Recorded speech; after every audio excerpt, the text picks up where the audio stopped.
Hey, family. I'm SNwadiei. I'm Hybasia. How y'all doing this afternoon? How'd y'all like the short?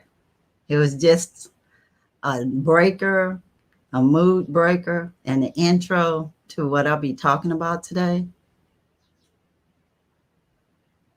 Hey, Tia. And who was here first? B. Slanton. I appreciate you. How y'all doing? I hope y'all saw the short. It was short, but y'all, it took a while to put together. I just wanted to give y'all a little shout out before I started talking about the subject and maybe make y'all think about some of the questions y'all like to ask me today. Whoever want to be coming in and say hello, y'all will be welcome. I was excited about today. I'm waiting to see if a few more people gonna be coming up in this place. But if not, I'll start talking in a few about what I'm going to say today. But I want all of y'all to participate today. I was all excited last night. I watched Fire in Little Africa, and my grandson was in it, Shaheen.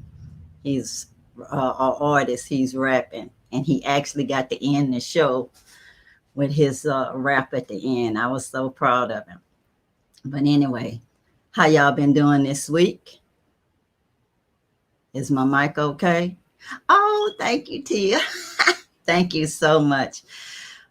You just don't know. I just was wondering how to make it work, because you have to keep changing those pictures into something else just to upload them. That was hard, but I did it for y'all. Y'all are worth it. Y'all are. So thank you so much. And y'all know y'all are free to ask me any questions. I was trying to wait for some more people to come in here. While we're waiting, I'll let y'all see my priest picture when I was over there. I don't know how good y'all can see it.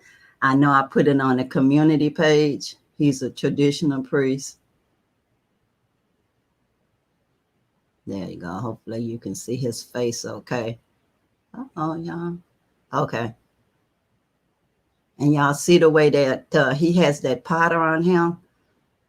We all end up with that powder eventually. Hello, SH. Good seeing you. Okay. That's fine. You can listen. You can always participate in the comments, in the replay. But this is Baba Nana Stephen. That's who that is. Baba Nana Stephen. And he was the priest who officiated during my, I guess, installment. But it was not like the new, as they say, the newfangled installment. I actually was installed with lots of other people.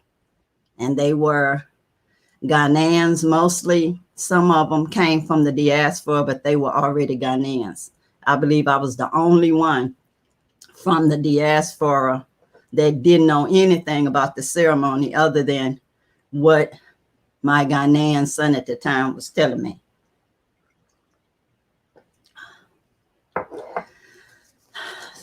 I was going to just do another Q&A or whatever subject y'all wanted me to say, but somebody did ask me about the chieftaincy and how it came about and all. So y'all know I like to research everything, even my life, because this was in 2009 and it's 2021 now. So, so I kept looking and looking and looking, and the ancestors led me to my journal.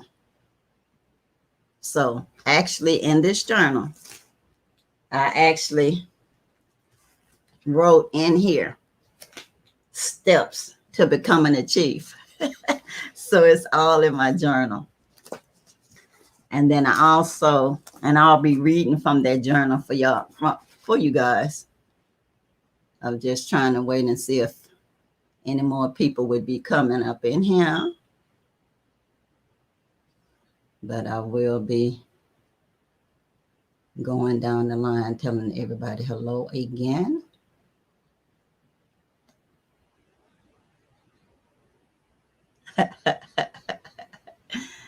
I really appreciate every comment. Thank you, Tia.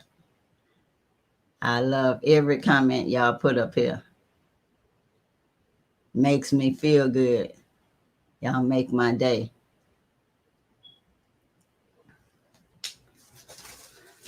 And I also wrote an outline about chieftaincy.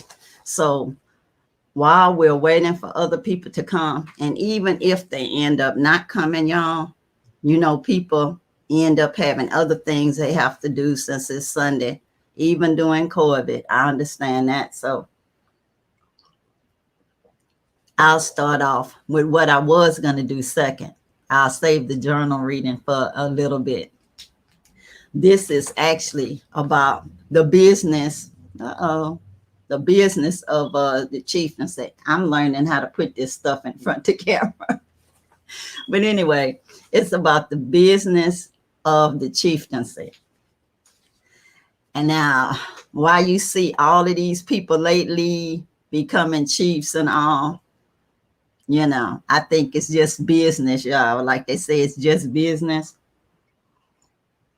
Mine was not like that, but yeah, it was business too. I had no idea at the time how that was set up, because the traditional chiefs, they become chiefs because of a family lineage. But the other chiefs that you hear about, whether they call them paramount chiefs or just call you chief, because that's what they call me, it's business, y'all. Even though it is honorary, it's business. And the reason why I end up being offered the position is because I had done some work through Hybasiaorg, aka me, since it's a grassroots organization, with a young man in the number 3, a Safohene company community. I had no idea at the time that he was connected to any of the community at all. I was just listening to him at the internet cafe. And I was thinking about it first, when I first started doing Hybasiaorg, I wanted to help girls. So I was going to do whatever I was going to do, whether send them to school or whatever, it'd be girls, like I had been doing through other nonprofits, sponsoring girls to go to school and the like. But anyway, he told me, Mom, boys in poor countries need help too. That yes, they do give us schools, they do give us free tuition, but we have to supply our books and our uniforms and our shoes and stuff like that. And so then I felt sexist. And so I started interacting with him and help him finish high school, stuff like that. And then as he got older, he set up an organization called the Hybasiaorg Foundation, against my wishes at first, because I did not want Hybasiaorg's name out there unless I was involved on a day-to-day basis, because I knew that Hybasiaorg was an acronym for helping your brothers and sisters in Africa, not just the reward to just your buddies or something like that, or just your members of your family, or just a particular religious group, or what other particular group. But anyway, he already had made his little handmade signs all over the place. And when I did go back to Ghana, I saw the good work he had done.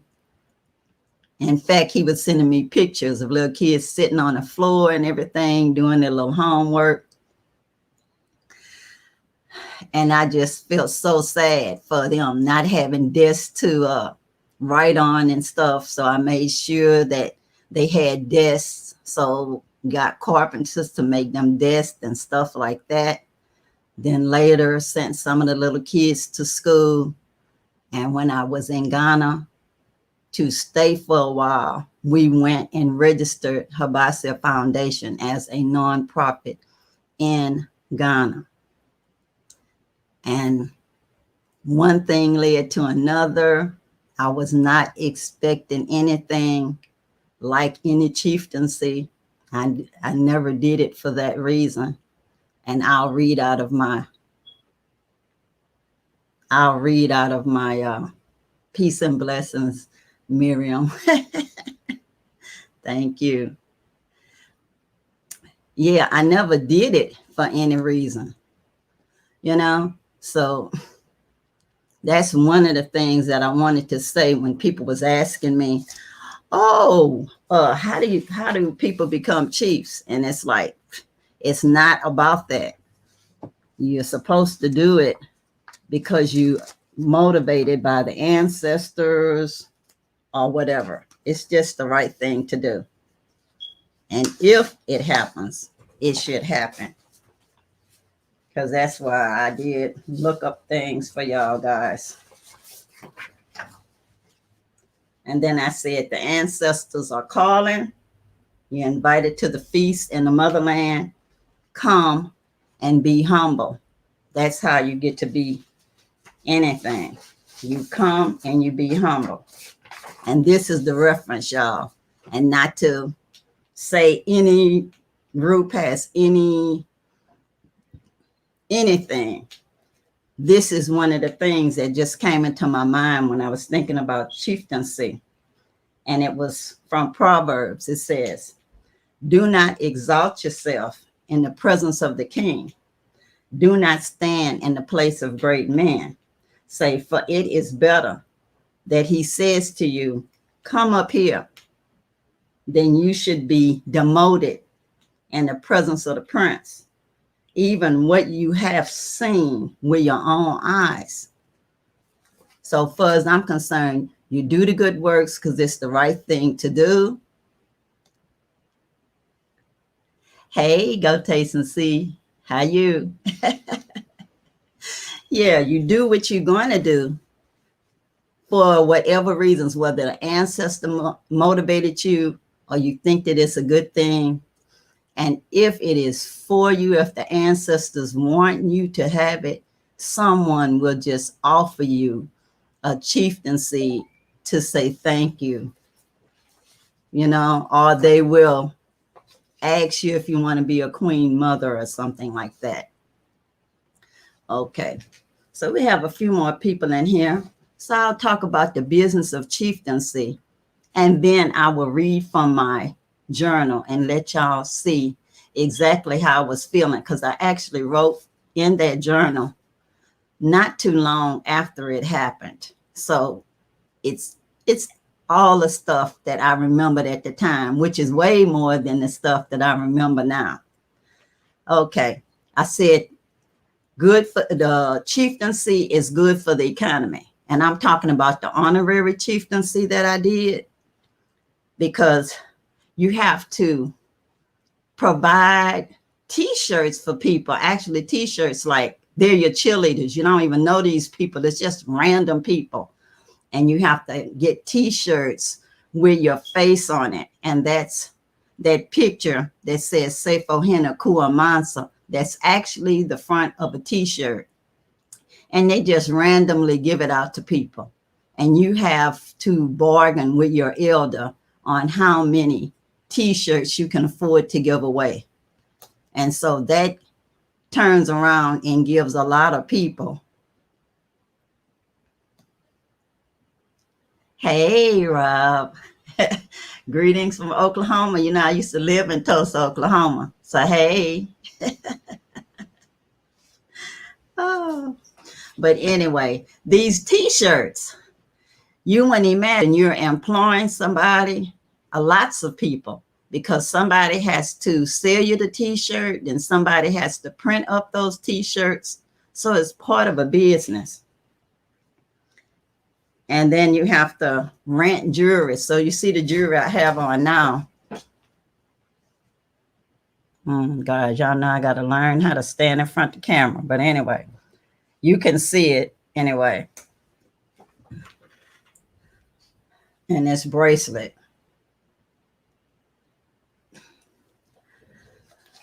You wear a lot of jewelry when you're a chief. Bling, bling jewelry, especially when you walk with the chief. So it's like this kind of jewelry is only one layer, but you have gold jewelry on.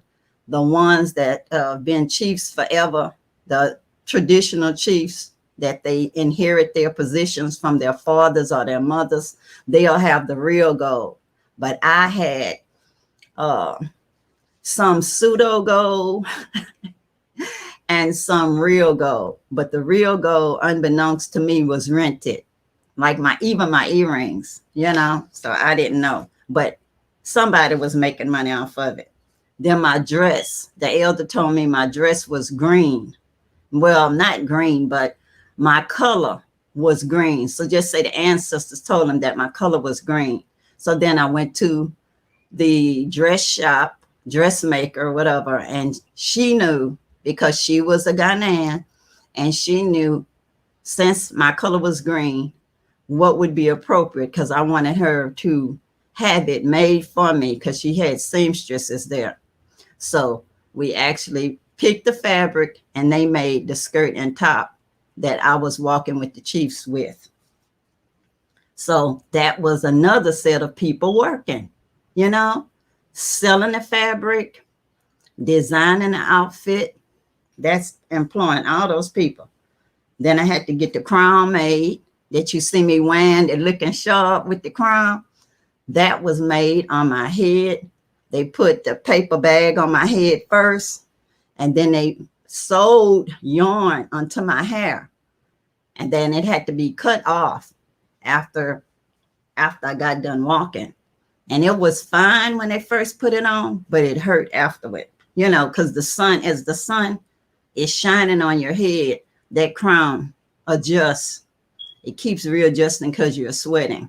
So you look good, but it hurts. Then the shoes, you wear shoes. You see the chiefs, whether they the female chiefs or male chiefs or queen mothers or whatever, they wear those special shoes. Those have to be measured to your feet. So they're made just for you. So that's somebody that's being employed too, you know, the shoemaker. And then when you're going through the chieftaincy, it takes like a whole week, guys, a whole week. And one of the times is like you're walking around and they're like shooting bullets in the air, where you have to pay for the people that shoot the bullets, because it's their little antique gun from colonization time. And that it's a mess. And they keep wanting you to buy more bullets. And I'm like, I already paid for the bullets. I'm already jumping every time you shoot that gun in the air. Forget it. You know, I'm not doing that. And then you have to buy drinks for people at another affair. And you have to negotiate with the elder on how much drinks you're going to buy. And it's not liquor, y'all. It's like soft drinks, water, stuff like that. You do get snaps, though, for the priest to pour the libations, because it was this sacred tree that I had to drink from. And then I know they did sacrifice a cow, but I do not know if they sacrifice a cow and I paid for a part of that. I don't know, y'all, because I went to Nigeria for a couple of days to do something. And when I came back, it was pictures of this poor cow that was, you know, sacrificed. So I don't know. And then some parts of it, I can't say because it's, you know, it's private. But let's just go and say it is not easy to become a chief back in the day. None of that stuff y'all saw during the year of return that took like 30 minutes or whatever they was doing, 30 minutes to an hour. This was a whole week. But anyway, guys, if anybody else is out there, say hey, because I'm getting ready to read from my journal, y'all, on steps to becoming a chief. And then when I'm done, guys, please ask questions, because somebody else is going to be watching this later too, and they're going to want to know. I know they do, you know, and I know y'all might want to know something. So please ask. But anyway, this is coming out of my journal, y'all. So I hope y'all can hear me okay. And this is it, y'all. It's steps to becoming a chief. And this is about me, y'all. This is not how everybody became a chief or becomes a chief. It's all an individual process. And I'm talking about me with the number 3 or Safohene company in Ghana. And it was a reward for doing good works, not sought after at all, because I try my best to be humble as possible. Here we go. Okay, steps to becoming a chief. Isaac, who was my Ghanaian son, asked me if I would accept an honor from his community. I went then expecting a simple naming ceremony. That's all, as an honor, a simple naming ceremony. I thought I was just going to get a Ghanaian name. After I got there, I went with an elder on arrival, and he shared some snaps with me. And at the time, I didn't know the name of the snaps, but I saw on the bottle that it was scotch. So I say he shared some scotch with me. Say a shot with me, and told me that he would like me to become a sub chief. And I didn't even know what that was at the time either, y'all. But I said yes, because I didn't want to insult anybody. That's all. I was just trying to not insult them or insult their culture or their customs. He told me my color was green. I would walk with the chiefs during the next big festival. And the next big festival was the Fetu of Fahe Festival in Cape Coast, Ghana. And I left a link to that once this show is finished. It's in the information part. And so I said, I went to the dressmaker, and she helped me to pick out some fabrics. It was lace that reminded me of emeralds, you know, like in the Wizard of Oz, Emerald City. And she was told to make it like it was supposed to look for a chief, because I didn't know what chiefs wear. I wanted to be respectful, and I do wear modest dress, so I wanted her to make sure that it looked like me, but it was according to the culture. So I wanted to look like I was supposed to be walking with the chiefs as a chief. And so she made a one-of-a-kind creation that fit me like no other outfit ever. I had to get t-shirts with my photo on them printed to give away. So just lucky I had a picture. I don't know if Isaac asked me to bring a picture or not. I don't know. But I luckily had one of those glamour shots, because that's what that picture was, a glamour shot. And I gave it to him, and he took it to the t-shirt people. So I also had to give a few to the priests and the elders. And that's the t-shirts. The priests and the elders was supposed to be the first one to get the t-shirts. And Isaac was too excited at first. So he gave away t-shirts even without my permission. I didn't even know what happened. because I wanted to bring at least a couple t-shirts home so my family and friends could see them up close. Because it was kind of like Mardi Gras, only you don't throw out the t-shirts while you're walking. They give them out to people. And when you're walking with the chiefs, they're like cheerleaders on the sideline with your t-shirt on, even though you don't know them. You know. Says, when we first, the first ceremony, I had to wear an outfit that I would never wear again. So I had to think, oh, what did I want to wear that I could not wear back home? You know, and I didn't know the reason why. All I know is I had to wear something that you could not bring back.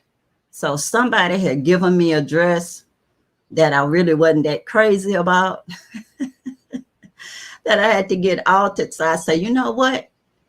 I will use that dress. So that's what I did. So I guess it was kind of like being born again, you know? So anyways, I went to this place in the middle of the night, and I sat there with a lot of the other female candidates, because they separate the women from the men doing that part of the ceremony, because you're going to have to get bathed by the old woman and everything. So, you know, that's all separate. So we were sitting down waiting like virgins, waiting for the bridegroom to come. You know, another kind of Bible story. So we didn't know when it was coming. So we just sat there and we waited for a while and waited for a while. And then eventually, I don't even know how long it was, the priest came with a lot of other guys, and they walked us to, we didn't know where. We ended up on the beach in the dark. I don't even remember if it had moonlight or not. They had like little lanterns with them, and you could see the slave castle in the background and all of these big waves coming up on the ocean. Well, it was a trust exercise, y'all, and I didn't know. And so I was held on each side. You know, my hands was down to my side. And on each side, I was held by two guys. One side, I was held down by two guys, two strong guys.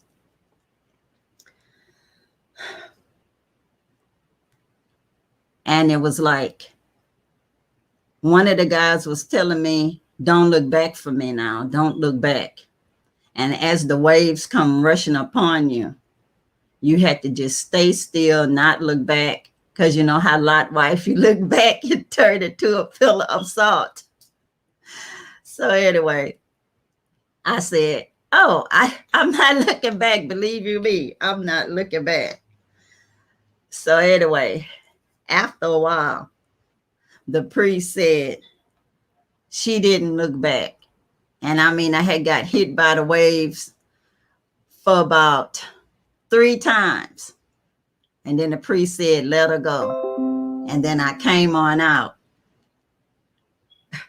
I came on out of the water. I was so happy. It was like, I made it, y'all. I made it. And I was just so happy that I didn't get taken out to sea in the dark, that the strong man held me down. And I made it. That was one part of the initiation. And then after that, we went to this bathhouse, and the old lady, for real, did bathe me like you're a brand new baby. And then you change clothes, and I don't know what they do with those clothes, but I don't know if they burn them or bury them or whatever, but you never see them again. And you're dressed in your new clothes to come back. Oh, I forgot to say you have new flip-flops on even, because that's part of what you need when you're coming back for some reason. I don't know why. part of the ceremony was that we had to walk around a campfire. And you had to walk around this campfire or jump across. Well, I wasn't no spring chicken, so I did not jump across nobody's campfire. I just walked around it. I don't know if it was 7 times or what, but yeah, we did walk around. And that's true, y'all. It's true. But at the time, it was all surreal, you know? It's like, who jumps across a campfire? Not even the young people did that. But anyway, and one of the little kids kept telling me, they want you to dance. They want you to dance, because they was talking to me in Twi, but I didn't know what they were saying. So he assigned himself to be my interpreter. And I was in my mind Southern, y'all. I'm still Southern no matter where I go. And I was like, look at this little kid trying to tell me what to do. I'm his elder. I'm like, quit telling me what to do. You know, I danced a little bit, but I was focusing in on not getting burned by that fire. And so later, y'all, we sat on mats on the ground until it was time to dance around a little bit more. And at the ocean, I was just saying, at the ocean, one of the fellows spoke like, oh, I already told y'all about the Lot's wife thing. Oh.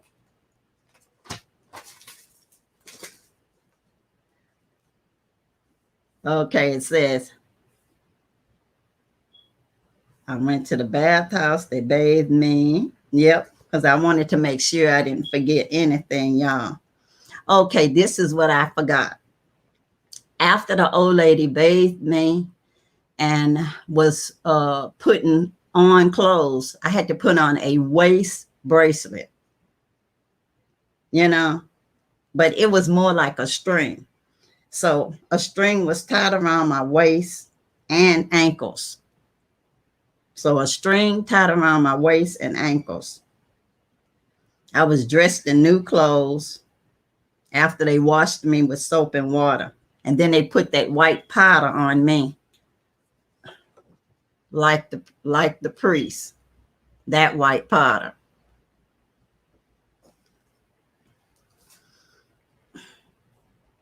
And those the string that was around my waist and ankle, they would fall off in about a month. That's how long it took to fall off. It was a part of a ritual. I don't know what it meant, but I was just going along with the program, y'all. And I said, I can still remember that talcum powder. It smelled like baby powder. The powder was used so heavily that you could imagine that we were ghosts. That's how we looked, like ghosts in the night. We walked through the neighborhood the next day barefoot. I prayed that I'd not cut my feet on any glass on the road or step on a nail or anything like that, because I was diabetic type 2. And I was like, if I get an infection, do they even have real antibiotics here? You know, I had concerns, y'all. And one of the men for the number 3 of Safo Company said, we're soldiers. We're soldiers. The number 3 of Safo Company is soldiers. So if I wore my sandals, it would be like I was punking out. You know, I was punking out, that I could not do that. That as a soldier, I had to be ready for anything. And I couldn't be afraid of a simple thing as cutting my feet. So that's what he said. So one said at first I could wear my flip-flops, but his superior told him I was a soldier and soldiers walk barefoot, at least in the number 3 of Safo Company. So see, they was not making it easy for me just because I was a woman and older. It's like, now she with us, we the fighting part of the group. So yeah, she gonna be barefoot. So I did walk, and the women followed me, and they fanned me. And anybody that's have the Patreon, y'all can see that slideshow where the women are fanning me with the fabric. They say, I will fan you. I will fan you. And they did. Let me see. I do have a picture of them fanning me in here.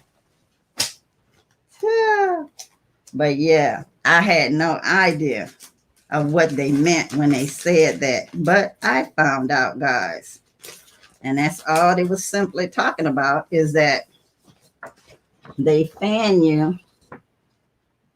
You see that fabric that they're holding in their hand? They actually do fan you with the fabric. They just take it and go up and down and fan you with the fabric. And I was sitting on my stool on there. I'm sorry, y'all. That's why it's on there video, so y'all can see it better. And I'll be uploading some too on the yeah, they fanning me and wiping off my feet and stuff like that. But yeah, I wish I could figure out how to do this stuff, but it's gonna all be on uploaded in the community section too. But yeah, they just use fabric and they fan you. But that's what they was doing to me when I was walking around in the neighborhood, barefooted, praying that I wouldn't cut my feet. Oh. And I say,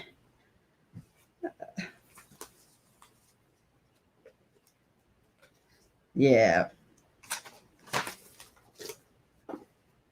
Okay, the women fanned me just so I could keep cool. And then I took an oath, y'all, at the community shrine. And the community shrine was like a big old tree. I don't know, it had to be hundreds of years old. And they had like a little fence around it so the cars wouldn't run into it. But just say the little village grew up around this tree. And they probably had cut down all the other trees in the forest, but that one survived. So that was the tree that they used for the shrine. And it had a little portion on that tree that they poured the snaps in, and then they actually dipped the shot cup in it, that you had to drink that. And guys, I didn't know if I was going to get food poisoning or not. So one of the sisters from America told me about charcoal tablets. So I'd taken 2 charcoal tablets that morning just to make sure that I'll be all right. But I said, I took an oath at the community shrine and took a sip of the snaps after a libation. And you know how they pour libations to the ancestors. And so I took an oath to come when called. I believe it to be an honorary oath. I said, I'll answer my ancestors' call to the mother to help, because I believe that they alone have my internal number, because no phone numbers was exchanged, y'all. I had a stool made. You know, that's the stool that you have to be installed. So that's another person in that business, the stool maker. That's all they do, is make the stools for the installment ceremony. Hey. So imagine that you're getting your stool made and you don't even know what it's going to look like. And then the stool came and it was white. And it's white, but it still looks like it has a little pottery stuff on it too, you know? But it was called special for me. And then you just put a pillow on it, so when you sit on it, it's comfortable. And then I said that it was carried in a festival. This same stool was carried in a festival by a special young girl. And I also have this on the community page. She's actually carrying this stool on top of her head. And one guy is standing on one side watching her. The other one is holding a band around her waist. So if she gets weak while she's walking, they'll support her. Another biblical type story, about when you're praying, people holding your hands up to give you support. Well, that one, they're supporting you by having that fabric tied around your waist. And if you get weak at all, they help you to walk through. They help you to stand straight. So you have their support. And I, of course, didn't know anything about that at first. And she was paid something. Everybody's paid something along the way. And the people that's holding her up, they're paid something. I don't know how much it is, but you pay for all of that when you're going through your chieftaincy. But that's what it was about. It says if she became weak, 2 people, one on each side, would help to steady her with a tug on the rope, which was the fabric that you saw in the picture. Then later on, we headed on to this auditorium. And the auditorium was open air. And then Isaac, he arranged for me my seating. And he said that, Mom, the president will be passing this way. I did not know how he knew. I don't know. But apparently he did know something. So I was sitting there with the other female chiefs. I just sat there and I waited. Didn't know what was going to happen next. I sat there, waited. I had a water boy. So y'all know he got paid too. He got me water and snacks. We shared it, of course. I got cookies and water. And then finally, the then president of Ghana, Adamil, arrived with his entourage. His wife was walking in front of him. And she shook I put in parentheses because this was my interpretation at the time of how I thought about everything. And I said, she shook the queens/chiefs' hands. I was one of the fortunate ones to shake her hand. Next, her husband, the president, shook our hands. Oh. Followed by members of his party. And we didn't even care. We didn't even care that the other people shook our hands. It was like a downer after the president shook our hand, I was just like, this will never happen in the United States. It would just never happen. And y'all know it was supposed to be recorded. I had paid a photographer to record what was happening when I was walking with the chiefs. And that would have been part of it. And Isaac and another guy had digital camera that I brought over there. So they should have even taken that picture. But now it has to be a fish kind of story that I'm telling y'all. And y'all just have to believe me that it really happened, because I don't have any video about it at all.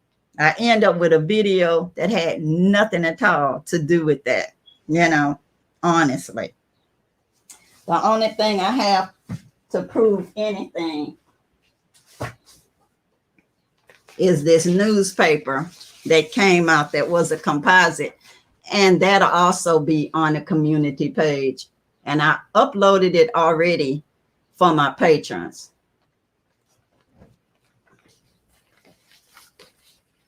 But this came out later. Let me see, I'm trying to not have my hand in front of everything. Y'all see, I'm up there, right there, trying to look cool, but those glasses are transitions. And it says Ekua goes traditional, and that's a composite photo.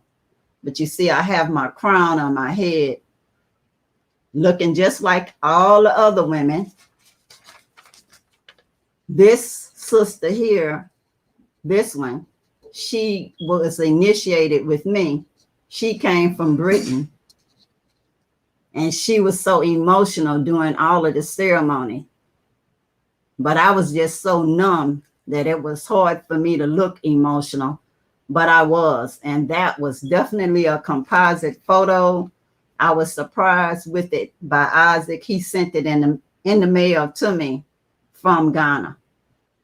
But yeah, they made a composite picture of us and said that we was the queens of the number 3 Safohene company. They said we went traditional. And that's one of the ways you become a woman of the people too, y'all. You just fit in where you fit in, you know.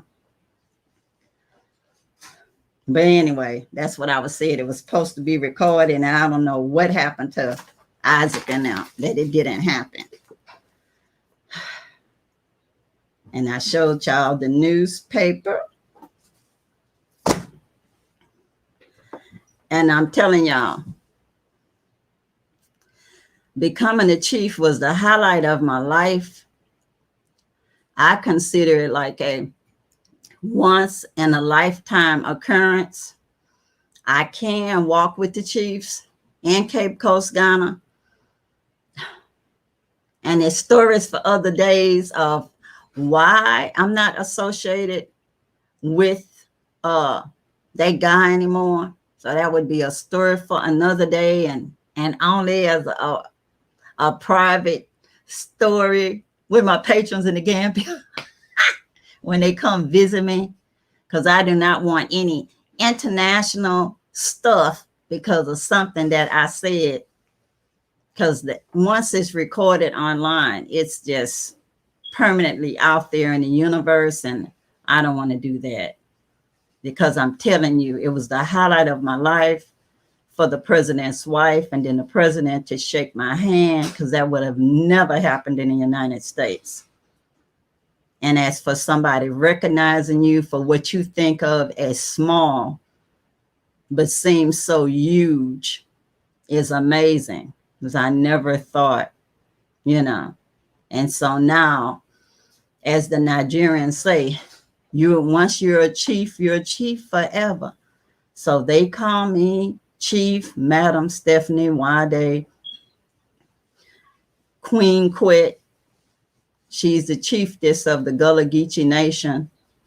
She calls me Chief SNwadiei. Me, myself, I answer to whatever my friends and family call me. Some of them call me Stephanie. Some of them call me Shamela or Shmula. That was my Hebrew Israelite family. When I'm in Cameroon, the Sultan named me Nganguri, meaning big land. And now I have 3 land parcels in the Gambia. And, you know, Stephanie means crowned, and I wore one. So I think that it's all good. And I try my best to just remain humble, because I remember when I had nothing. So I never think I'm better than anybody.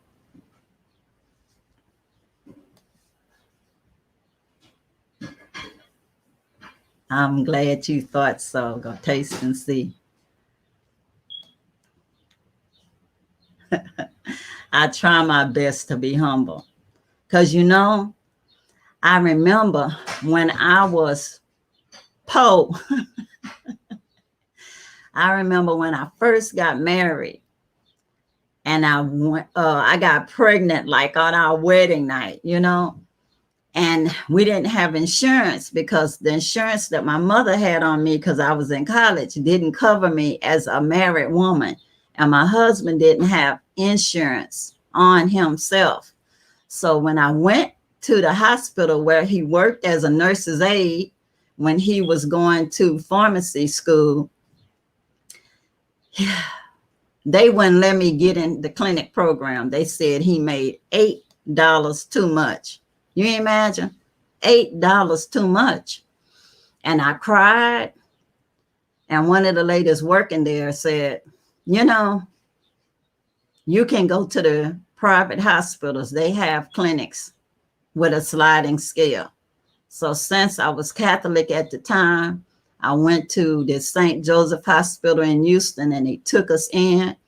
And I can't remember if it was $350 or $450, you know, $100.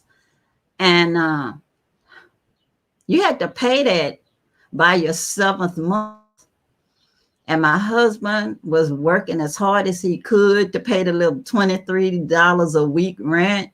And sometimes I hated that place we was at because to me it was ghetto because I'd move out of my mama's house, this one right here, to my husband's little apartment.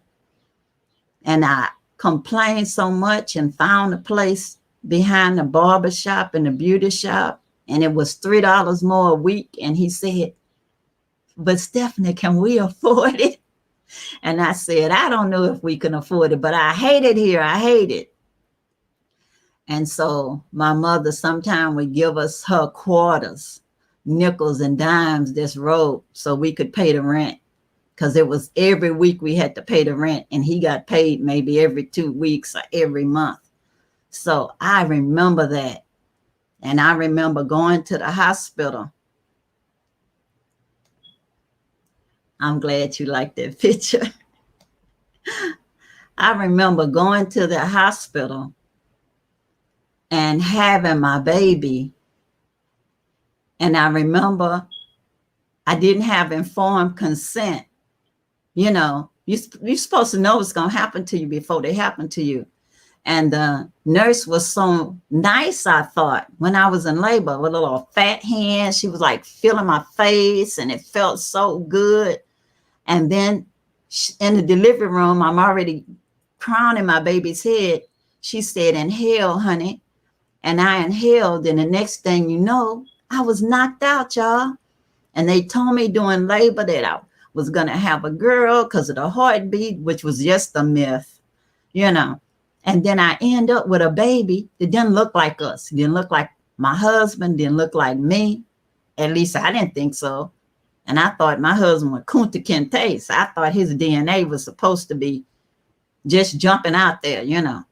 All the Nigerian babies I'd seen was chocolate with an afro. So that's what I expected. Like, where was my little Nigerian baby? You know, where was Kunta Kinte's child? But instead, I thought I had a Hispanic baby. And as a poor person, for real, we just felt like we had to take what we could get. I went there for a baby, so we was going to take this baby home. And we did. That's true. It wasn't fun at the time, but that's true. And it's like this story that they told my grandmother.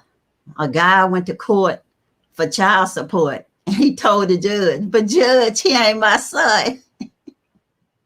And the judge say, feed him till he look like you.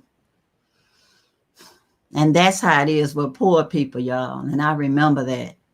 So we took that baby home and we fed him till he looked like us. I kept putting him in the sun a bunch.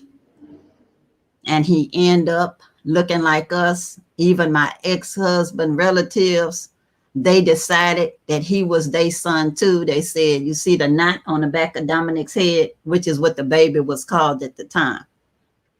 Well, yeah, that's what he was called. And his daddy was Dominic. And they showed me all of their heads. And they said, from the knot on the back of the head, oh, yes, he is our son. So I remember that, y'all. And I hope I never forget it. And so I will never think that being a chief is better than being one of the people, the least.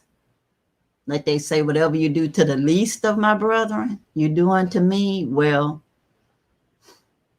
I am the people that I am. So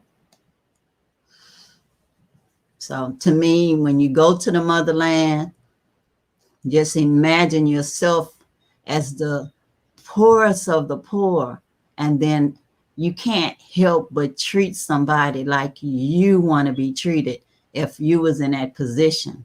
And then you'll just feel so blessed that you can be a blessing to others. At least that's how I feel. And so my interpretation of being a chief is not going to ever be what somebody else does. In fact, I was so surprised when I saw people on YouTube like legally changing their names so they could be called special something something or whatever. But we're all different personalities, y'all. So I almost feel like the doors of the church are open. So y'all, do y'all have any questions?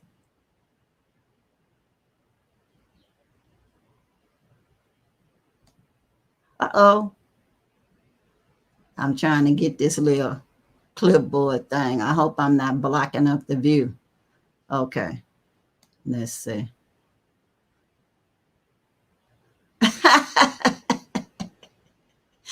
I know.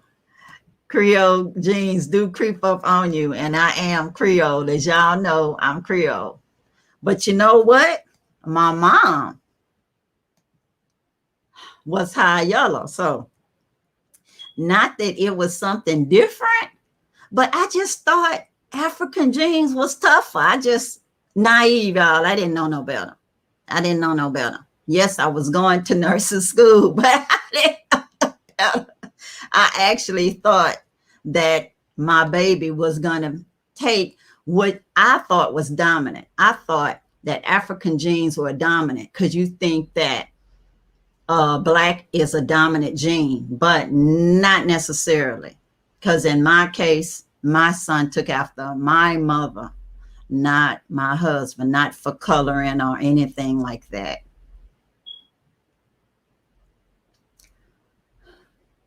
They decided to make me a chief for the philanthropy.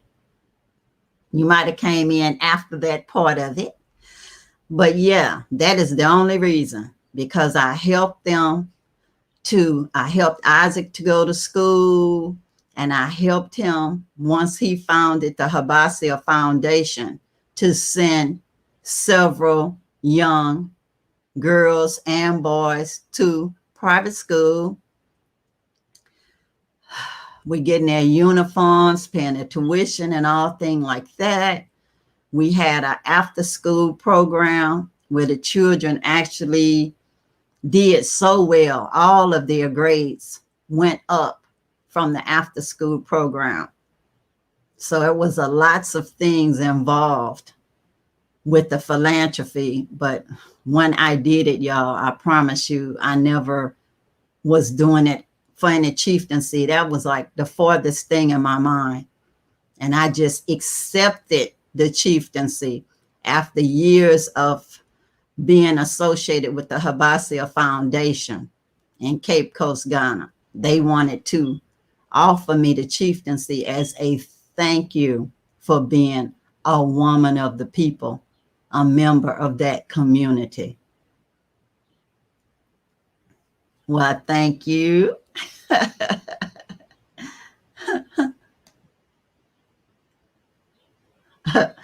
I will post my email, but the easiest way you can reach me is through Patreon. I have an email there, but I will give you an email that you can reach me at, and it's going to be in the information section. So yes, I will. I'll be in the information section. You're welcome. You're welcome, Tanya. And I try my best to be a storyteller. Like I said, I do not just tell a story. If I know what the subject is about, I'll actually prepare for it. Because even though it happened to me, it's like when you're trying to tell a story, sometimes you forget certain aspects. So like when it was in my journal, it helped to jog my memory so I could fill in more details for y'all, you know, because I like to tell a story that people can have an interest for. And there's my Patreon information, y'all. I'm telling y'all, I answer all of my patrons all the time. Getting all the behind the scenes information for as little as $3 a month. You can have access to me, more access.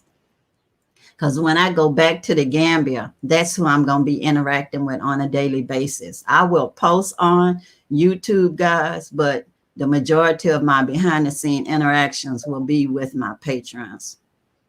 Because I will be doing more nonprofit work with Hybasia once I go back to the Gambia. And I'm working on going back there soon, y'all. But I have some things in the work with some Gambians to be doing the non-profit stuff when I go back. And anybody who joins Patreon instantly becomes a member of Hybasia. I still have t-shirts that you get out as complimentary when you become a member. Like I say, little is $3 a month.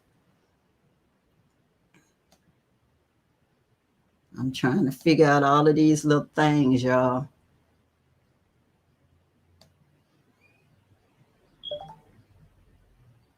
Okay.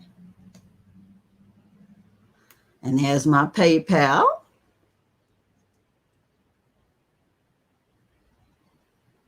And also, this is that. But I will put an email that y'all can reach me at. Once this is finished, I'll put it in the information. That'll be the part I'll do.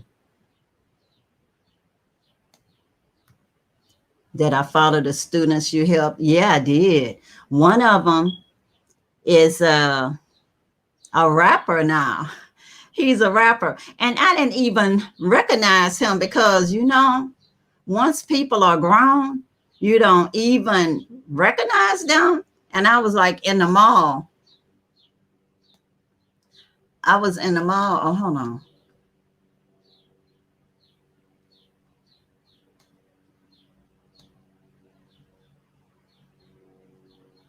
Okay, I was in the mall. I was in the mall in Cape Coast. And this thing is messing with me, y'all. Excuse me just for a second. I'll do this so that other blank screen will go away. But anyway, I was in the mall in Accra, and the guy started walking up to me and talking to me. And I thought he was just being, you know, somebody who just wanted to talk to somebody that looked like they wasn't from there. And I had a Hybasia t-shirt on, and he told me, I know you. And he says, I said, yeah, really? From where? And he said, from Cape Coast. And I knew if I was in Accra and he was talking about me in Cape Coast, yes, he did know me. And he said that he was a rapper then, and I was able to get one of his CDs. So he turned out to be somebody who's doing good things. So I was happy about that. And one lady that Hybasia helped, she was a widow, and her 12-year-old son, who had polio, went out to try to get a job, and he was sleeping in front of Isaac's little telephone business. And once Isaac told me the story of the little boy, I said, well, you and your family took this little boy in like a non-formal adoption, like a lot of them families in the motherland, they do non-formal adoptions, even if you're not related to them. But his mother and sisters were still going to be starving. So we end up getting them supplies and sending her to school so she could learn how to raise her chickens. And then later she got her goats. So yeah, I do follow up, not on a daily basis because I'm a seed planter. And so that's what I do. I plant the seed. It's not that I need to see the seeds continue to grow afterward. I know that I planted the seeds and that's good. Yeah, it is awesome. But being a seed planter is just that. It's like when I plant my seeds in my garden. I know I'll be going to the Gambia soon, but I planted my seeds here too. So I'll have my okra growing and my other flowers will be growing and somebody else is going to tend to that garden. But I know that I started it and that's okay, and that's what I want to continue to do.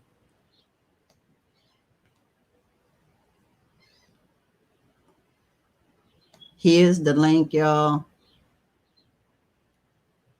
If y'all want to come in and say something.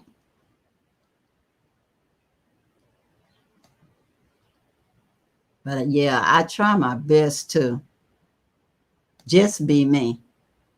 And that's how I get along with the people when I travel about. I just be myself and I try to become a woman of the people. This is my outfit from Ghana, one of them. And I just collect them over the ages and they don't know where I'm from until I talk. And then I don't believe in changing from who I am. I do learn some of their greetings, but I try my best to be in places where I can just be myself and I don't need an interpreter all the time to talk. So when I was in Ghana, I was attempting to learn Twi, but I just wasn't very good at it. The school I was in didn't have very good lighting and I could not see the little writing that my little teacher had, the little book he had trying to teach me Twi. So probably next time I'll have to get somebody that just comes to my house and go shopping with me and different things so I can learn functional language. That's what I'd like to do. Functional language so I can go shopping at the market by myself, without needing an interpreter or without somebody thinking all the time that I'm from someplace else. Because I'm opposite of a lot of people that you'll see in the motherland. I'd really not sending any shout out to nobody. I want to fit in as much as possible as just a little old lady that's there, whether they see me as an elite or not. I'm not fooling myself. I know that that's what they will see me as an elite from there. And that's okay, because I don't believe in showing fake poverty either. So, but I like to help people because it's the right thing to do. Because I know I appreciated those quarters, nickels, and dimes when I got them from my mom and different people when I needed it. So is there any other questions you guys got out there for me? Or you want to come in and say hello? There's the link there, y'all. There's the link. And y'all are free to ask me the questions. Because y'all know. And as I promised, I'll be there for everybody. Rob, you still there? You said you would be coming on in and say something.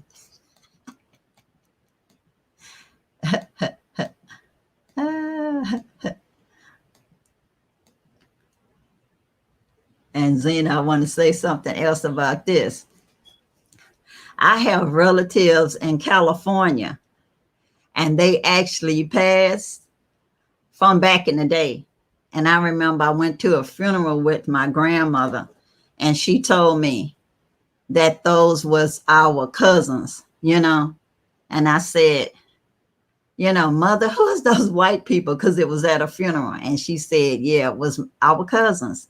And I was like, oh, okay. But I had no idea that they was my cousins. Nah, I did not know that. So now I know that they was my cousins, and I'm okay with whatever people decide to do with their life. So anyway, guys, you got any questions? I'm trying to make sure I don't miss anybody.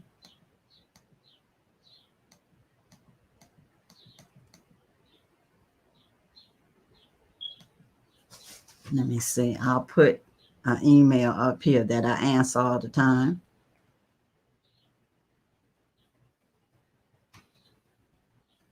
And my keys are stuck on this keyboard, so hope I'm not obstructing the screen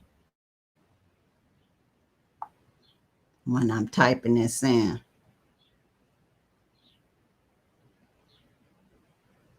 All right.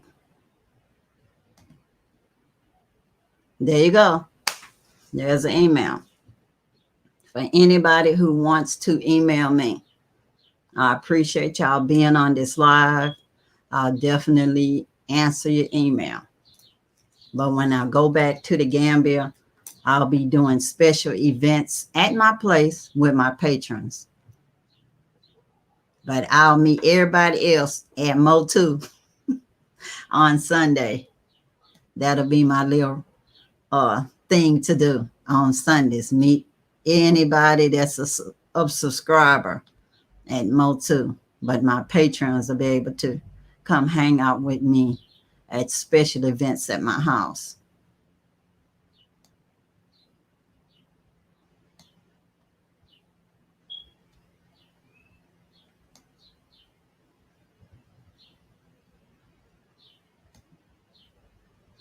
Good, Zena. Good. Because we're going to be partying hardy over there. I'm telling y'all. Because I've been keeping up.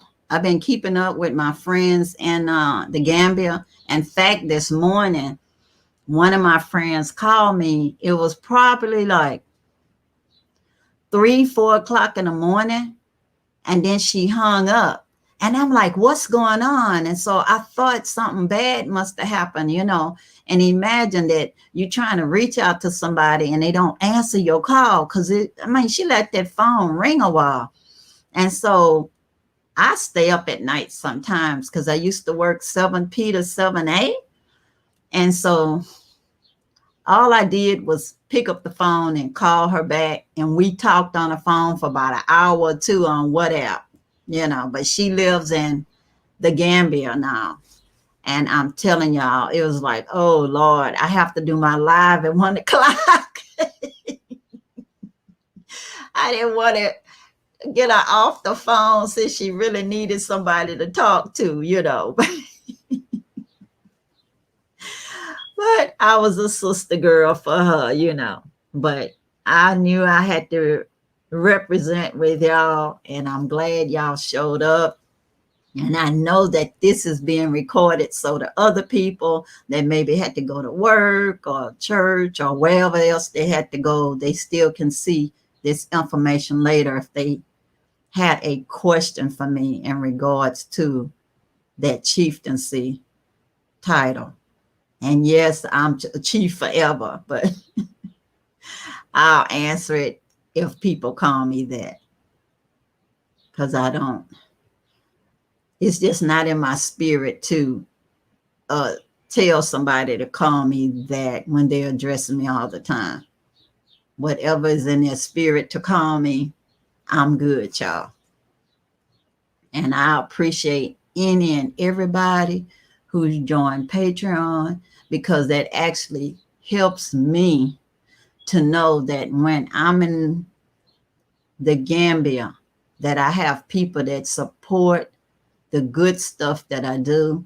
I like to do cooperative economics. It's a lots of things I like to do.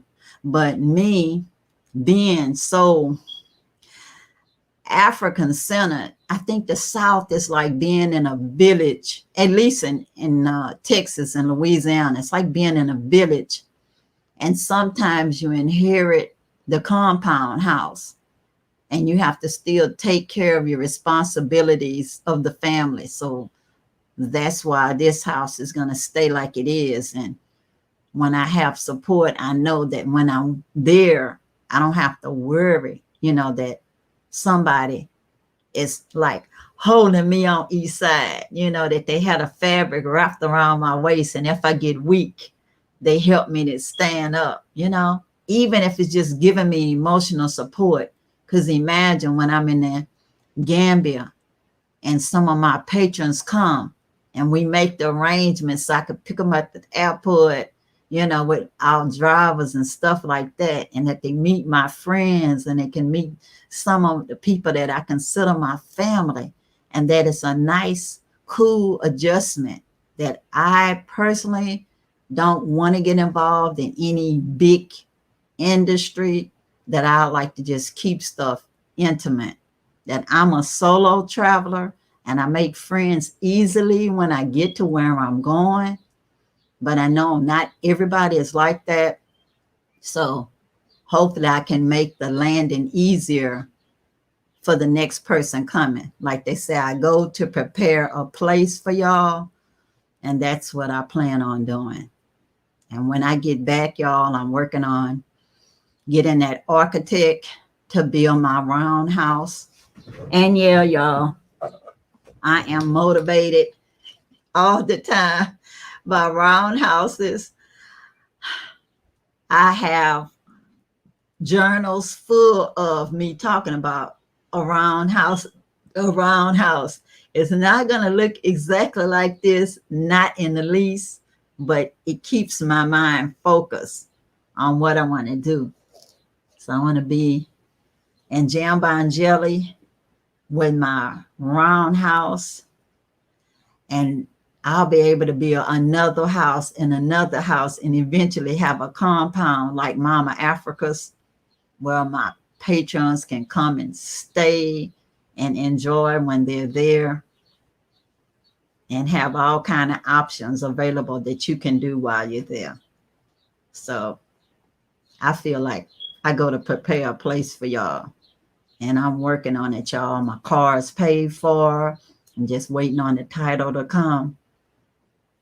And then I will sell that car, y'all. And then I'll do a behind the scene video for my patrons and update y'all on different things that I'm doing. And then hopefully soon I'll be able to say, hey, I'm talking to y'all from the Gambia. And that I'd already be able to say I found me a nice apartment, a nice 2-3 bedroom apartment, so I could host, a couple of people at a time. That would be good for me. So anyway, guys, y'all have any more questions? Because I was waiting for somebody to come in here and say something. I got the link. But it's up to you guys. I don't force you. Got any more questions? Do y'all have any subject matters that y'all want me to address next Sunday? Because I promised next Sunday, every Sunday that the Creator says that I'm still here at 1 p.m. every Sunday, that I will do a live. Because I try my best, like I say, not to be coming in here flying by night with y'all lives. Because I try to stick to a subject matter, even if it's a Q&A, but it cannot be one person with a Q&A. I did that last Sunday. And if y'all give me some new questions, I can address that. Because like I say, a lot of times I don't know the answer, but I can get the answer for you. Because I do have people that have boots on the ground there. and I will ask if I don't know the answer to it, to something. So, any other questions, y'all, before I wrap it up?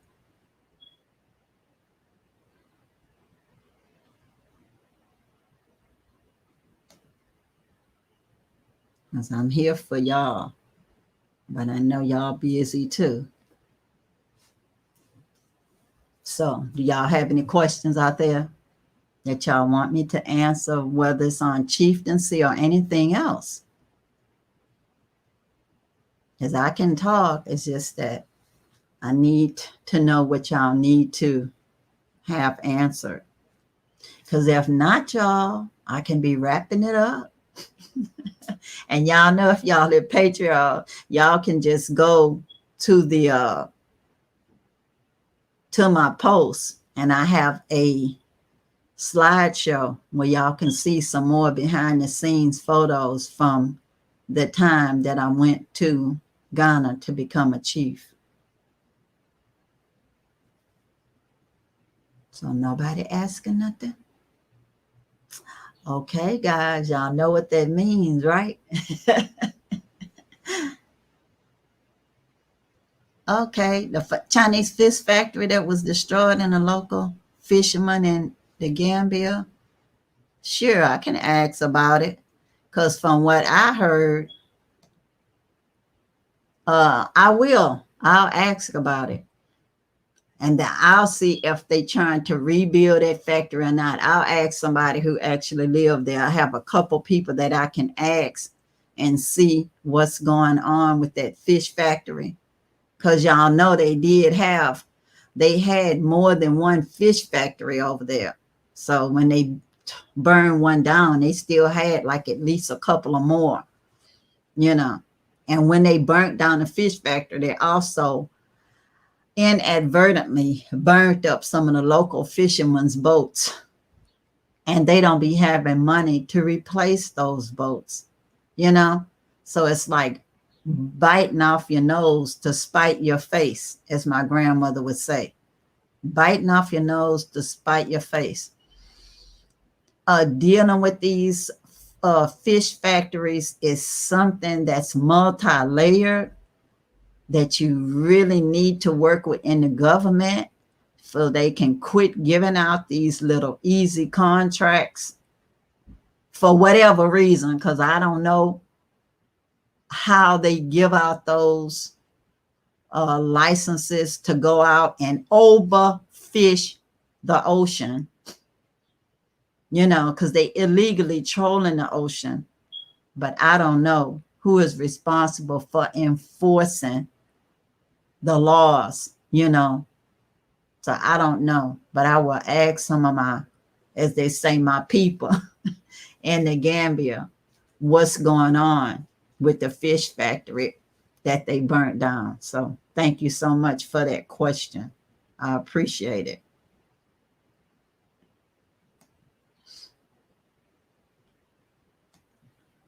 I understand. It's concerning to me too, because to me, that's a problem in the motherland, period, that those seas are being overfished. Even in Ghana, they have the same problem, that they have these licenses that they're given to these ocean trawlers, and they're like overfishing the ocean. So the price of fish goes up in Ghana and in Gambia for the local people. So they end up with these little tiny little fish that look like sardines, because they can't catch decent fish and have it for a decent price, because they're exporting the fish to another country for them to eat, and maybe even shipping them back to their original country frozen and selling it to the restaurants or whatever. So yes, it's very concerning to me too.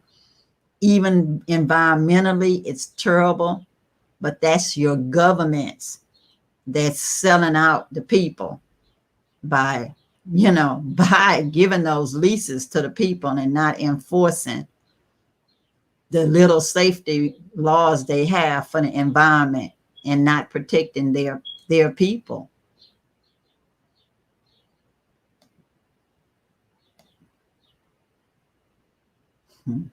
If it's an agreement between the UN and the Gambian government, that's a bad thing too. Because lots of times the stuff that the UN do is not good for the common person. It's not good for the common person. Just because they say it's the UN doesn't mean that it's good for the local people or the environment. All of those summits and things seem like all it is a waste of money for rich people to go and talk about the right thing that they should be doing for poor people that's suffering where they are. So I'm not that enthused about stuff that the UN does. Sometimes they do some things that's not so good for the common man. And I try my best not to get involved in the politics of it, but in my lifetime, I would hope that you could be more environmentally aware and protest people destroying your environment and live to tell the story. Because I've been seeing all the horrible things that they do to poor people when they're just protesting their environment from being destroyed and their livelihoods from being destroyed in the name of rich nations that's paying whatever money in the United Nations. All these environmental hit men and all that stuff. It's just, it's awful, y'all. So is there anything else, my loves? Let me know. Like I said, yeah, it is sad. The more I know, the more I'd find out that it's multi-layered interests for rich people. It's in the interest of rich people for the most part, if they're not concerned about the average everyday person and about any of us living even down to planting trees. It's like, I have nothing against development, but I hate to see that they'll advertise a place that has trees everywhere. And then the next thing you know, in the next video, they like destroyed all the trees and left one. I'm like, what is going on with these people? Don't they know we can't survive without a tree? And the same thing for the fish. If you take the fish, ground them up to be fish meal for other fish that you're farming, and those fish a lot of time not even in I thought farm fish was private ponds and stuff, but I come to find out they like block off oceans.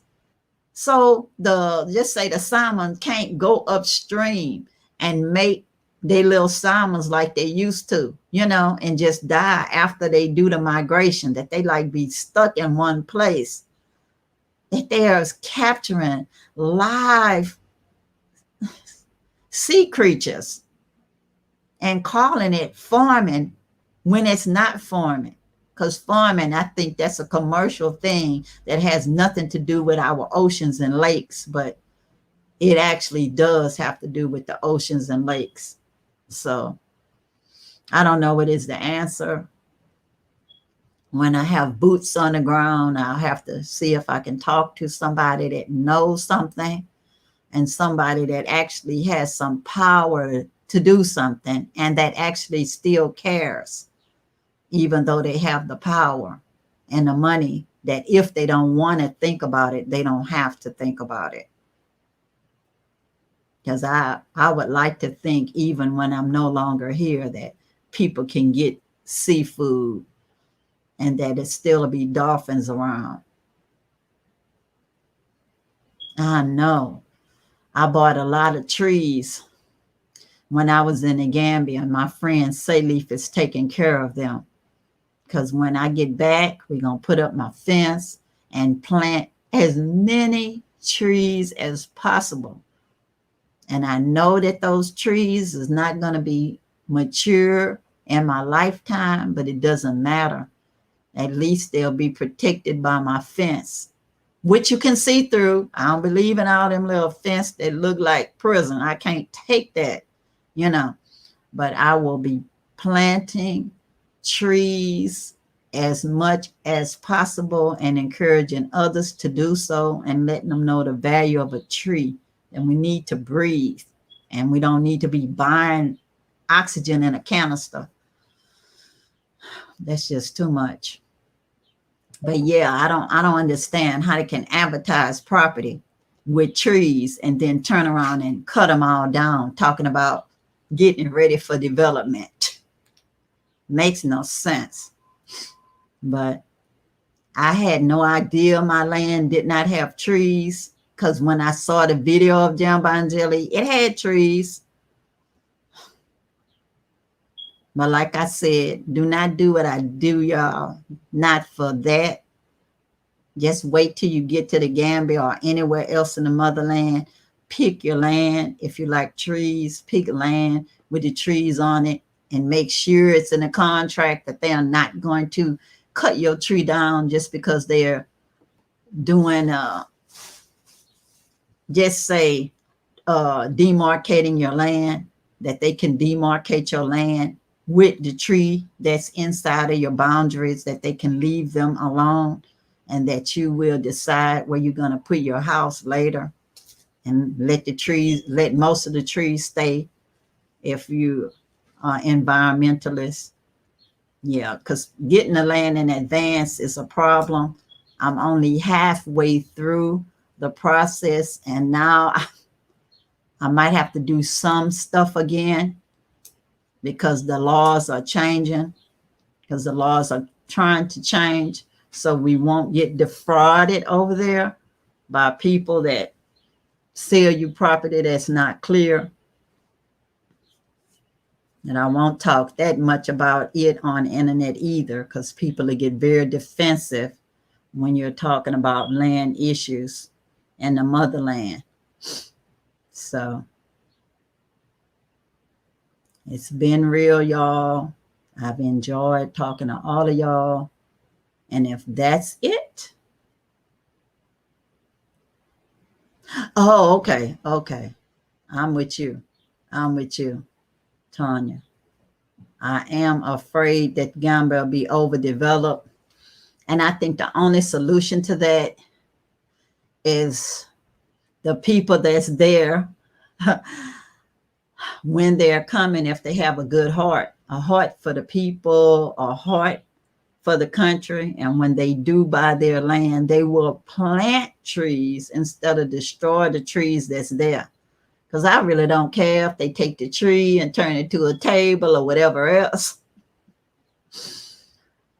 Why cut down all your trees and only leave one? You know, when we go there, we have to go there thinking of the environment and how we could improve it. So for me, I'll be planting my trees. So hopefully the other people that's coming will also plant their trees. And pretty soon they'll have to stop developing the Gambia anyway, because it's a very small landmass.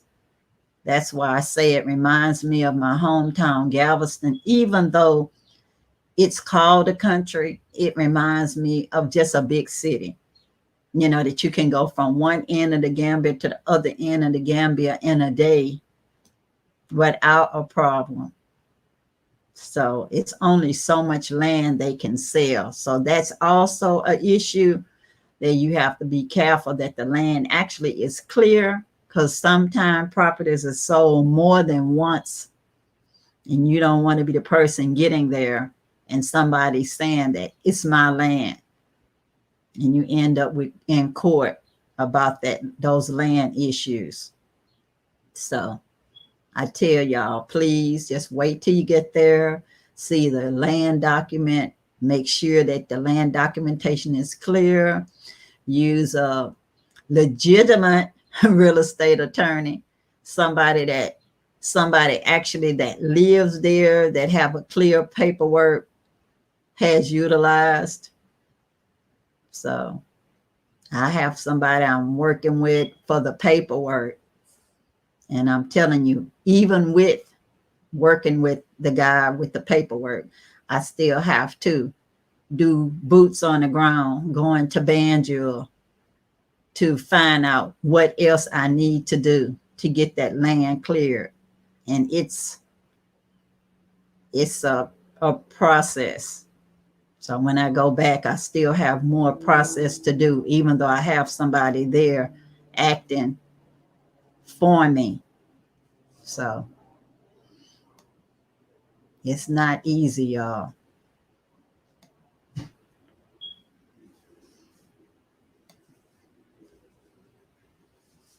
So anyway, guys, I think I'm going to wrap it up. And I promise you, I will talk to somebody in the Gambia about that, the Chinese fish meal plant and what's happened since then. And I'm praying that I get the heck out of here very soon. I'm working on it really, really hard, y'all. I'm doing my countdown to get out of here. But anyway,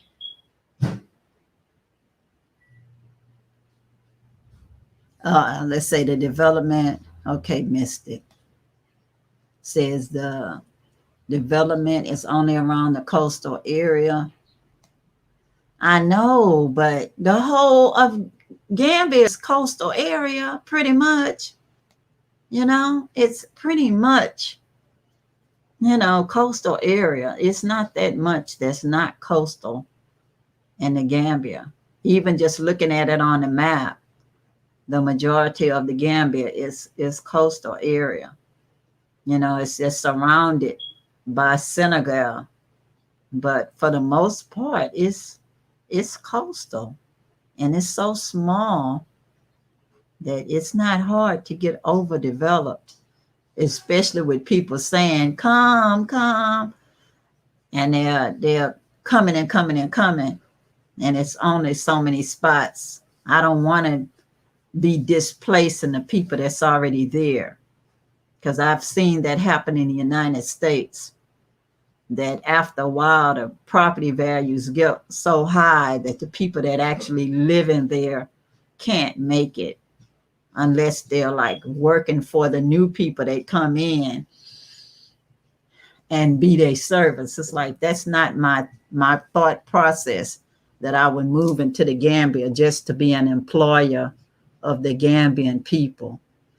I actually would like to empower some of them to self-sufficiency so they can be business owners themselves and help develop their area for them and their people. I don't really want it to be like I don't have a savior complex or anything. I prefer people to be empowered to self-sufficiency. And as them having family land, I would like to encourage more people to keep their family land. Because even if they do a quick sale to the new people that's coming, for it to get overdeveloped, thinking that it's going to help them in the long run, and the long run will displace them, and they'll have to move someplace else, and the Gambia just be pretty much full of other people, like gentrification, and I don't want to see that. So hopefully, I'm praying that won't happen.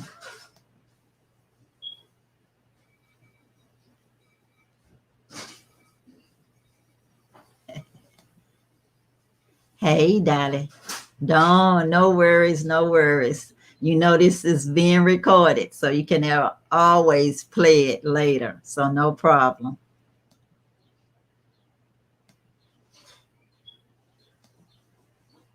That's for anybody who wants to join the link. Let's see what you're saying, Nikki. I have a topic, gender bias on the continent. Okay, that'll be something good for us to discuss next week. And I want you to come on and talk too. But I'm going to research the gender bias and I'll tell y'all what I know about the gender bias so far from my point of view. But yeah, research it too. So we can discuss that next Sunday. So that'll be good. So we got gender bias going and we got an update on the fish meal market. So let's see. Okay, hold on. Now I got to figure out how to click y'all on. Exactly. Well, we'll hold that for next week. At least we know the subjects that we're going to talk about. So it's going to be gender bias. I had to write that down. Y'all know I'm old now. Keep this up. So it'll be gender bias. And it'll be fish meal update. The fish meal market update.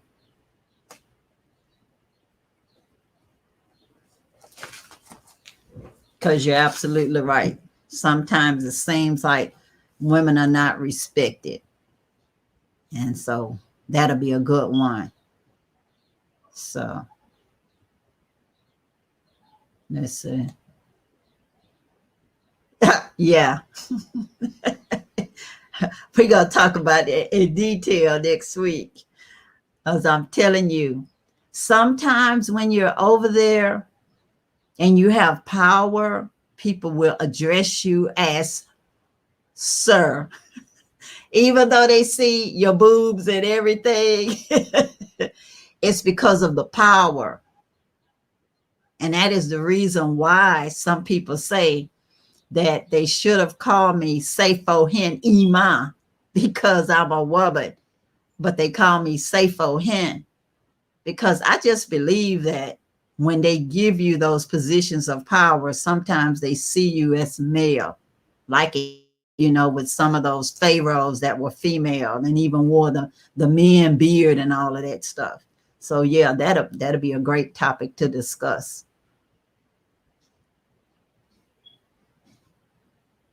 Creating an expat community is separating yourself from the actual community. Correct. I agree with you. And I'm not for that. The good part about most of the Gambia, it is just so small that the regular community is still there too. And as long as you don't put up those fences where you can't see people, you get out there and interact with your neighbors, you won't have that problem. So that'll be me. That'll be me. And hopefully in my will, when I'm gone, the property that I have will actually go to Gambians, to go right back to the people, that I'll develop it in my lifetime. But when I'm no longer here, that it will actually be going back to ownership of Gambians. And don't forget, y'all, hit that like button and share.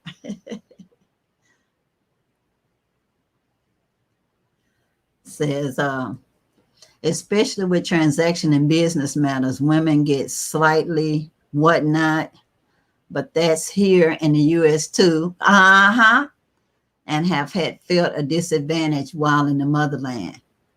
Okay, we're going to discuss that next week, but I do agree with you. That's a wonderful subject. It's a good subject. And I have something to say about that too. Oh, I'm young at heart. Oh, thank you. Even though being old has its advantages, it's mean you got a lot of stories. You get to meet a lot of wonderful people like y'all. And your heart gets better as you get older. All to me, it gets is bigger, you know, like a grape cluster, you know.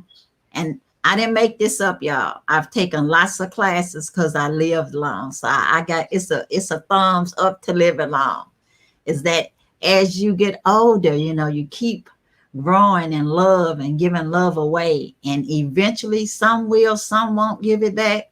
But when they do, it just keeps growing like a grape, like a grape.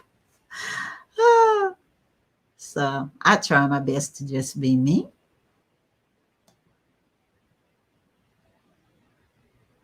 Yeah, that's true. They are. They are. And I think I will look that up too and see how did they get these positions of power? You know, how did they? You know, maybe it's something too. It's being the perfect storm, so to speak. This perfect storm as things happening with the guys, whether it's through death or whatever, to change the political scene. We see the women coming out here and they representing. So I would do my research on the gender bias and women having power in the motherland, and I guess in the world too. We're not limited to just speaking about the motherland. We can talk about our people anywhere in the diaspora too. And like I said, I want y'all to make y'all comments, and that'll give us more to talk about. I invite y'all at any time to come on and say what you want to say in the studio. I don't mind sharing the mic at all. But yeah, I agree. The women are becoming more active in politics in the motherland, and that's a good thing. Whenever women are involved, things improve. The societies in the motherland, a lot of them at first were matriarchal. Yeah, including some of the gods. They were goddesses. But anyways, I will discuss some of that next week. I know some people will think it's controversial because you're talking about God as a woman, but yeah, when everything started off, that's how it was. Even in the motherland, they had yam goddesses and lots of other people too. So yeah, the pendulum swings when it comes to the matriarchal positions in the motherland. Oh, okay. The ownership of their own material property. We can research that, Kenyatta, about personal property ownership, because the concept of personal property is pretty much different in the motherland, because it's about group economics with the family. So if you're from a traditional family, you have a compound setting and you share things. So if you're in a compound, if it's a polygamy compound, you're going to be sharing things with your sister wife and her kids.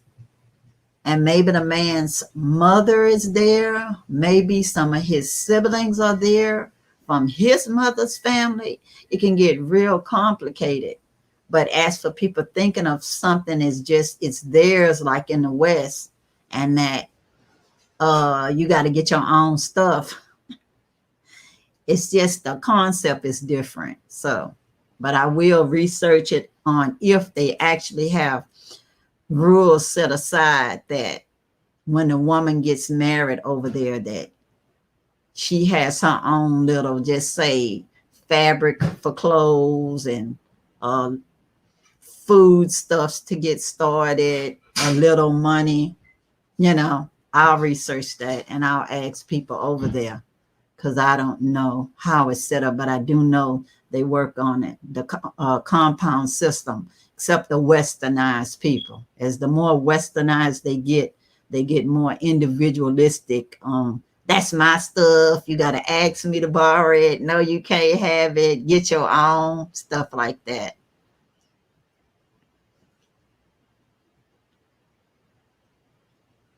Say it's time for women to step up and take their place as leaders, healers, teachers, creators. It's our time to lead. I agree. I do. But when we get to the motherland, we have to step lightly, because you don't want people to think that you're trying to go there and take over and say what they're supposed to be doing. That it's going to be a gradual process for things to go back to actually the way they were, if that is supposed to happen. You know, if that's like a prophecy or something, and it's supposed to happen, that eventually things will go back to matriarchal, if it started off that way, that we shall see. But I think it's going to take a while. Okay, is it still determined by passing of livestock? I don't know. I have to find that out. And I can find it out because I have friends over there that's Gambians. So I can ask, how do they pay the bride price, or if they still doing the bride price? Because I don't know. Because when I was married, they didn't have to do a bride price for me. But in Nigeria, I was told that the man paid for everything for the wedding. You know, that he bought your wedding dress and just paid for the wedding, period. And I told him in the United States, it's the bride's family that paid for everything. And they was like, what? They say, well, here the man family pays for everything. And they get a list of what you need to do, you know, for your bride price. And they would give that list of items to the bridegroom and his family. And they have to actually get everything on that list and bring to the family before they would accept their marriage proposal. So I don't know how it works, but I will ask them in the Gambia, what, you know, what do they have to do? Is it a bride price they paying now or what, you know? And I'm sure it'll be different if you're Muslim as compared to Christians, because they do have some Christians there. And I really don't know about the indigenous spiritual expressions over there, because in Ghana, I saw it a lot, especially with my good looking priest here, y'all, child. You know, with him, I knew that he wasn't the only one who was a priest over there. But in the Gambia, I have not seen them move about openly like that. You know, I know that when I'm there on a day-to-day basis for a long term, then I can just ask people as I go along if that actually exists openly over there, and how people do their customs different according to their spiritual belief systems. So we'll see if they're exchanging so many livestock for the bride, or if they actually giving money, or if you just have to agree that when I get the bride, her family is part of the package, that I have to take care of them, stuff like that, you know, and find out who pays for the bridal gown, who pays for the ceremony. Do they have a white wedding also, like they do just say in Nigeria? They'll have a custom wedding and a white wedding. And a wedding that I know of was on the groom. You know, they had to pay for everything. Like I said, now I don't know. Maybe they're sharing some of the expenses. But the last time I heard, it was the guy paying for all of this. But they had the custom marriage and traditional, and then they had the white wedding. So I would ask if they do all of that in the Gambia too, because I actually didn't get to go to any wedding ceremonies or all of that, because number one, it was COVID and they had all these rules. And the only thing I was invited to was a funeral, and I was sticking inside of my mind, have all these rules, and I do not want to increase my chances to being around people that I'm not related to.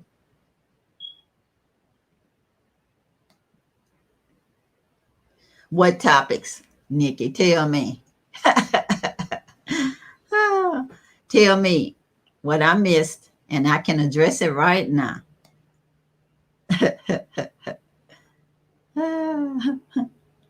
I can see the chat, but I'm trying to think. Okay.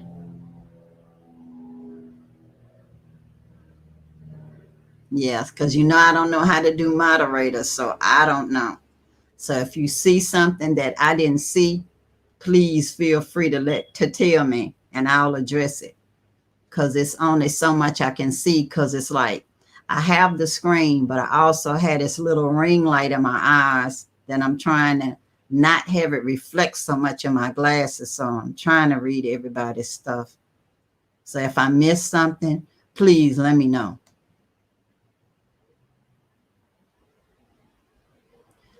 Oh, I don't know. You'll have to think about if you want to ride the polio horses or not. I've seen the horses, but they look like they need to eat. I haven't seen a healthy looking horse on the beach. I really haven't seen a healthy looking horse on the beach. They look like they need to eat, and I'm sure when you get your land that you'll be able to get a horse. It seems like these people get these horses pretty reasonable, and that you could get a horse and take good care of it and have your own horse, but I'll be scared too. Ride the polio horses. I feel like I'll be doing a horse a disservice. I took pictures of horses on the beach, but I did not ride them because they looked like they was undernourished. Okay, let me go back and see if I missed anything, because Nikki said I missed some stuff, but please just let me know, because I'm telling you, I'm trying my best to see everything in these chats. And if I miss something, let me know.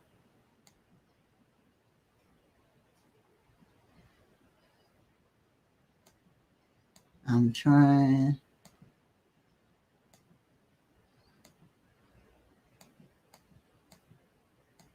Okay. Yeah, just let me know if y'all think I missed something. Because on my side, I thought I clicked on everything.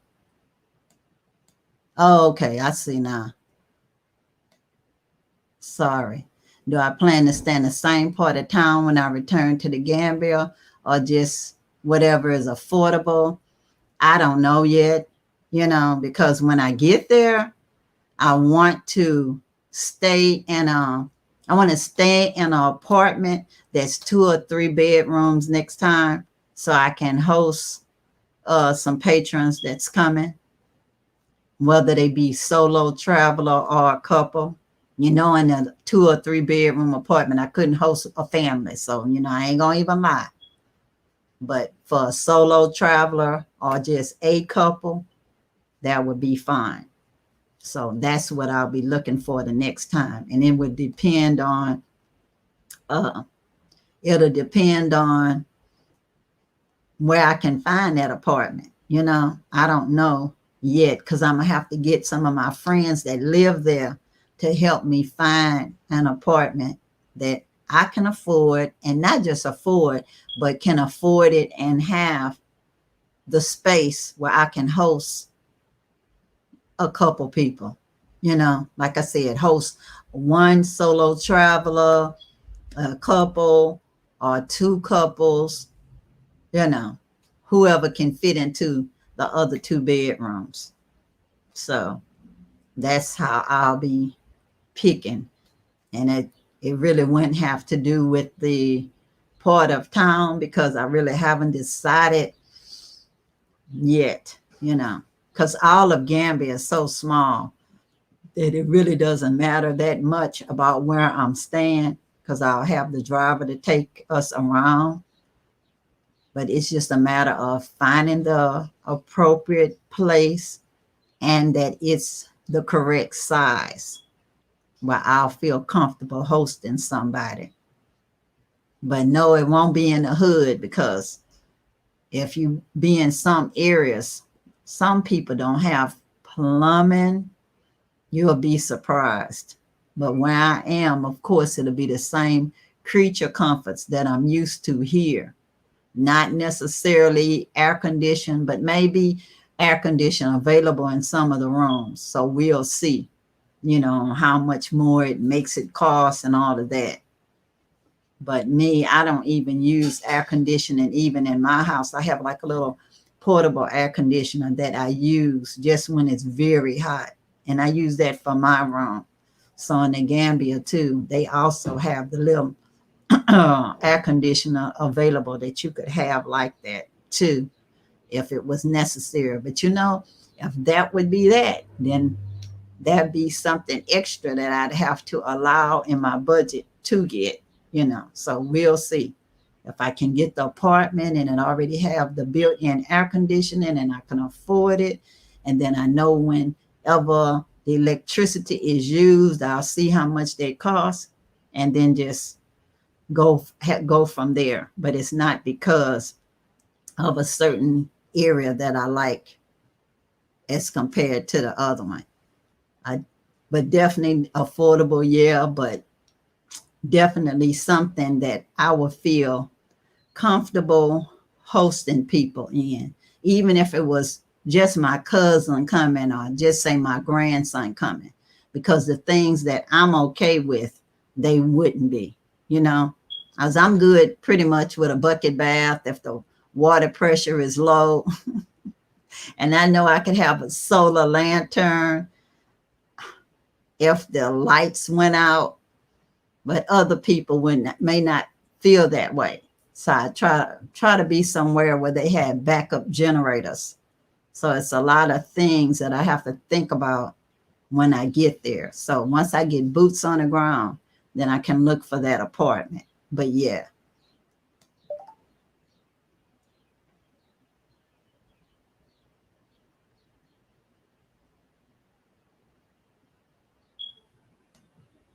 Okay, let's see now. Hopefully I caught up somewhat, y'all. Let's see. I'm trying to go slow, y'all. Okay. I'll open there. Let's see. Oh, hold on.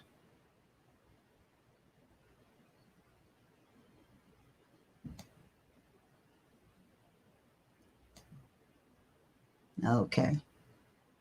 Like I said, remember, the horses that I saw in the Gambia was undernourished. And I would not make an animal suffer riding it because somebody trying to make money. So if you're going to be there for a while and buy your own horse so you can feed the poor horse so it can be nice and muscular and healthy, you'll be able to ride every day. You'll be able to ride every day. And that might be a business opportunity for you to have a stable of healthy horses that could safely be ridden without you thinking they're going to have a heart attack and die from riding somebody. Because I'm telling you, you could like see the bones sticking on the horses. That would have been beautiful if they was well fed. But you'll see the horses on the side of the road eating, which I don't know what they're supposed to be eating, but it's not much. Whatever you see them tied up to and eating don't look like much food, and they just look so skinny. And even the donkeys, I've only seen a couple of healthy looking donkeys. Otherwise they might be whooping the little skinny donkeys. So that's all I can say. If you want to ride a horse, when you get your property, have your stables, make sure them horses is well fed, as I know you would do, and you can ride them horses every day. Okay. Zena says, they don't seem to wear a mask in the Gambia. Does that concern you? No, because the whole point about masks, It's a controversial subject because at first, even the person at the top, Fauci, was saying the mask was unnecessary, except for the healthcare providers, that it didn't do anything. And then later on, it got to be so political that it's like double mask, double mask. And I remember even coming back home, I had a mask on at the airport, and I was like having to wear this mask 24 hours a day. Ugh. And somebody made a comment on a video that the mask wasn't tied on my face properly.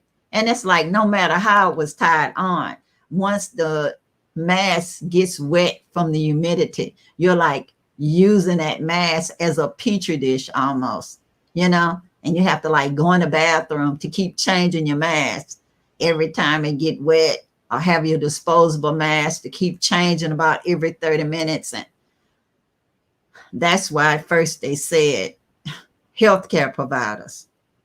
So it did not concern me in the Gambia. I wore my mask when I went to the telephone company because it was a requirement.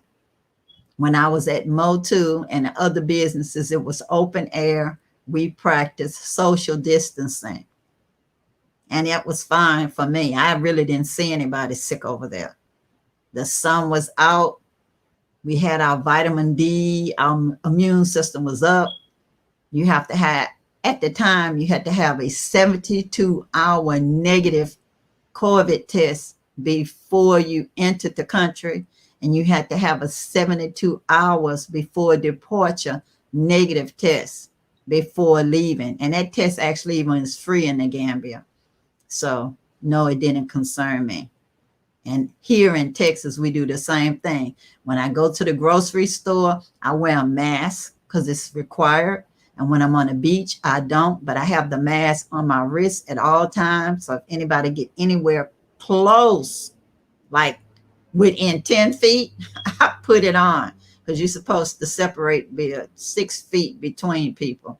So no, so I'm good with it being social distancing, but we wear masks in the Gambia when we need to, because they do have big signs on the door and they not letting you in when you go pay your telephone bill. You have to wear your mask then.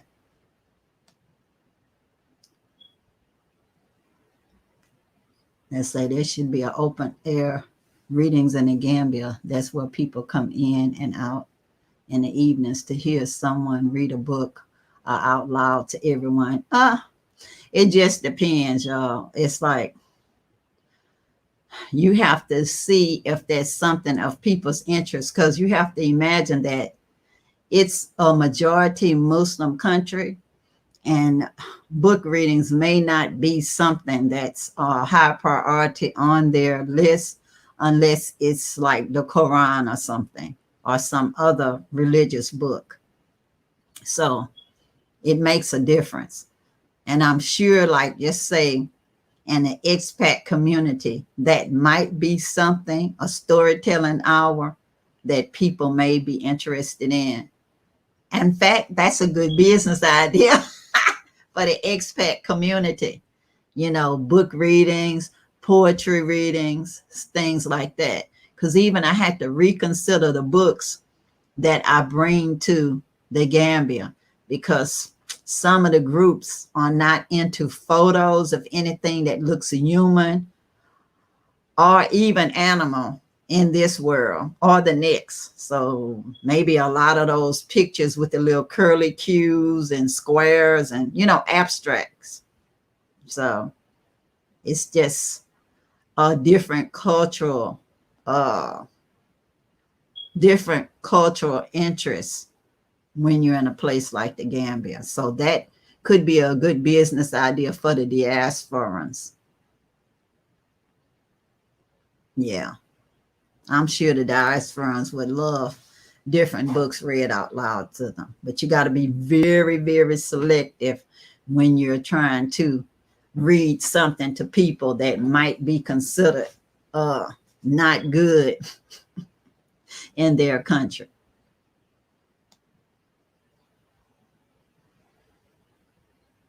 Oh, thank you, Nikki. I love the beach too. And I just be myself. And the funny part, that's just something my family just was always griots, and people was always talking about, oh, you so funny. And I'd be like, I'm just telling the truth. Which is what most comedians say, that you think I'm funny, but you should hear my uncle or my cousin or my grandmother or my grandfather. They're way funnier than me.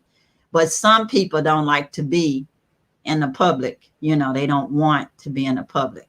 Some people won't even be on Facebook or YouTube. You know, they'll think I'm in Africa because they haven't seen me. And I said, but I update all the time on YouTube and Facebook. And they like, child, I don't do that. I don't do that. So it's like, okay. You know, they think somebody go reach out and grab them from the internet, I guess. But anyway, that's the way it goes.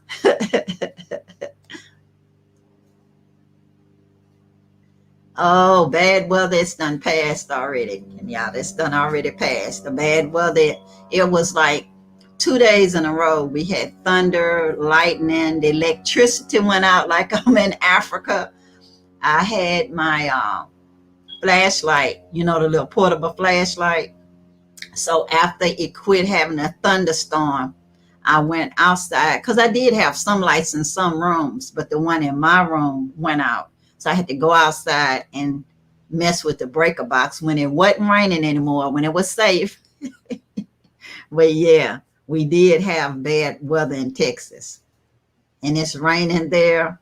I hope your plants are outside so they can enjoy it. Yeah, it's not raining right now here.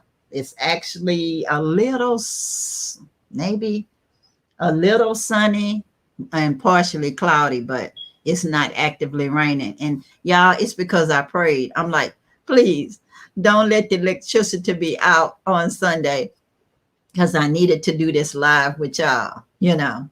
so so I got an answer to my prayer that the internet is still on, because I need Wi-Fi to go live, you know. So my little African prayers was answered. We had bad weather last night and the night before, but it's fine now. Let's see. Mass shouldn't be necessary in Africa.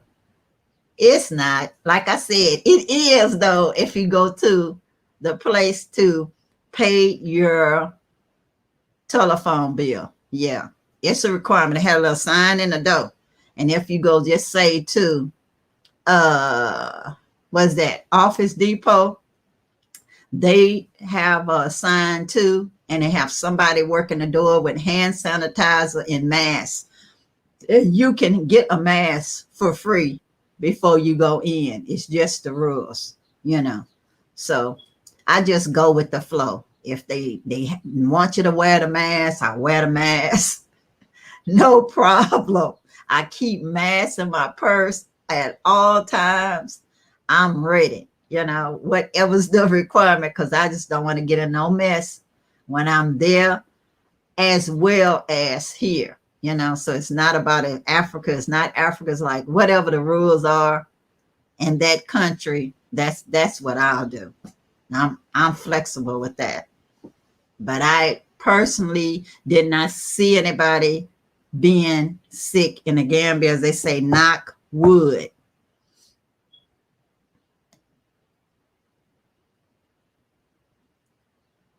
What material are most of the fabrics constructed of in the Gambia? It's just a different variety of things, you know, because it's like people are there from other places too. So you'll have people from Nigeria with their Nigerian lace. You'll have the people in the Gambia that have their hand woven fabrics, you know, made in the Gambia. And they also have tie-dye fabrics that's made in the Gambia. So just like everywhere else, you'll get from cotton fabric to things that look like a little wool or flannel, but you know it's not really wool or flannel because you could actually see them weave it if you ask to go to the place where they do that. So it's a big variety. So you could just go to the places if you want to stay local. I actually know some people. My friend Cesar, her friends own a fabric shop, and they do have a lot of locally made fabrics there. And also the Siracunda market has the batik factory where they actually show you how they make the dyes and show you how they do the wax resist over there.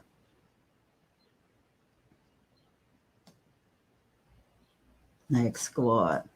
Watch Gambia in the next 10 years. Very soon they'll start drilling their oil, and it will be hard. Anyone planning to move there, now's the time.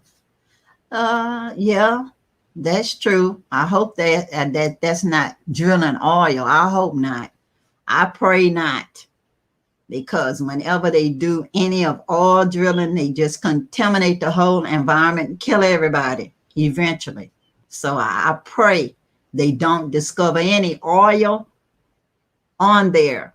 No other natural resources other than healthy dirt so we can grow crops. That's what I hope. That's what I pray, that they don't discover anything that can contaminate the environment like they did in Nigeria or they did in Ghana. That's awful for the environment, and it's awful for the local people. It just contaminates everything where they can't breathe. They can't have clean drinking water. It's terrible, y'all. So I hope, I pray they don't find any oil in any Gambia. You know, that's terrible. I hope not. But I don't think we should all bombard Gambia. Some of us can go there. That's fine. I have my place, but they have, what, 50 something other countries in the motherland, and they have lots and lots of open land. So it's just a matter of coming here, taking your time, and seeing all what the motherland has to offer. And you can pick your place. It doesn't have to be the Gambia. So just come and see. Oh, is there a website for the instant gilly? Oh, you know, I ain't gonna know about no how much, but it's Doopsies. It's Doopsies. I think it's DUPSIE apostrophe S, and it's in Atlanta, Georgia. Doopsies. That's where I got the auto gilly. Yeah, because I was in Atlanta when I got it, but they do have a store online for Doopsies. They're Nigerian. Yeah, Doopsies. Yeah, it's DUPSIES Doopsies. And that's where I got the auto gilly. And I got it because I was going to do a fashion photo shoot. But it was Doopsies Atlanta. DUPSIE apostrophe S, Doopsies.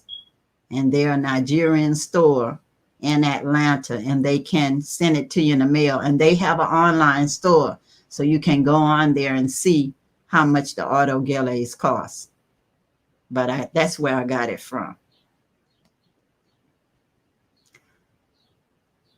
Okay. Oh, okay. Well, Kenyatta, that'll be cool. I'm telling you, it'll be fine for the expats. The expats. But being in a Muslim country, I don't know, number one, how much disposable the income they have for spoken word. And number two, I don't know if they have rules against something other than their holy books. It's like a fine line. So it's a lots of things we have to find out when we go there to stay. But I know the safe place to be doing it is inside of the safe spaces where other diasporans congregate. And then the people that's Gambian can be invited, and then they can come and see if it's something that it's okay for them to hear or not. It's all just going to be a learning process. But I like spoken word too. I love it. Like I say, my grandson Shaheem is a artist, and he does spoken word. Let's see. Yes, I agree with you. I agree with you, Kenyatta.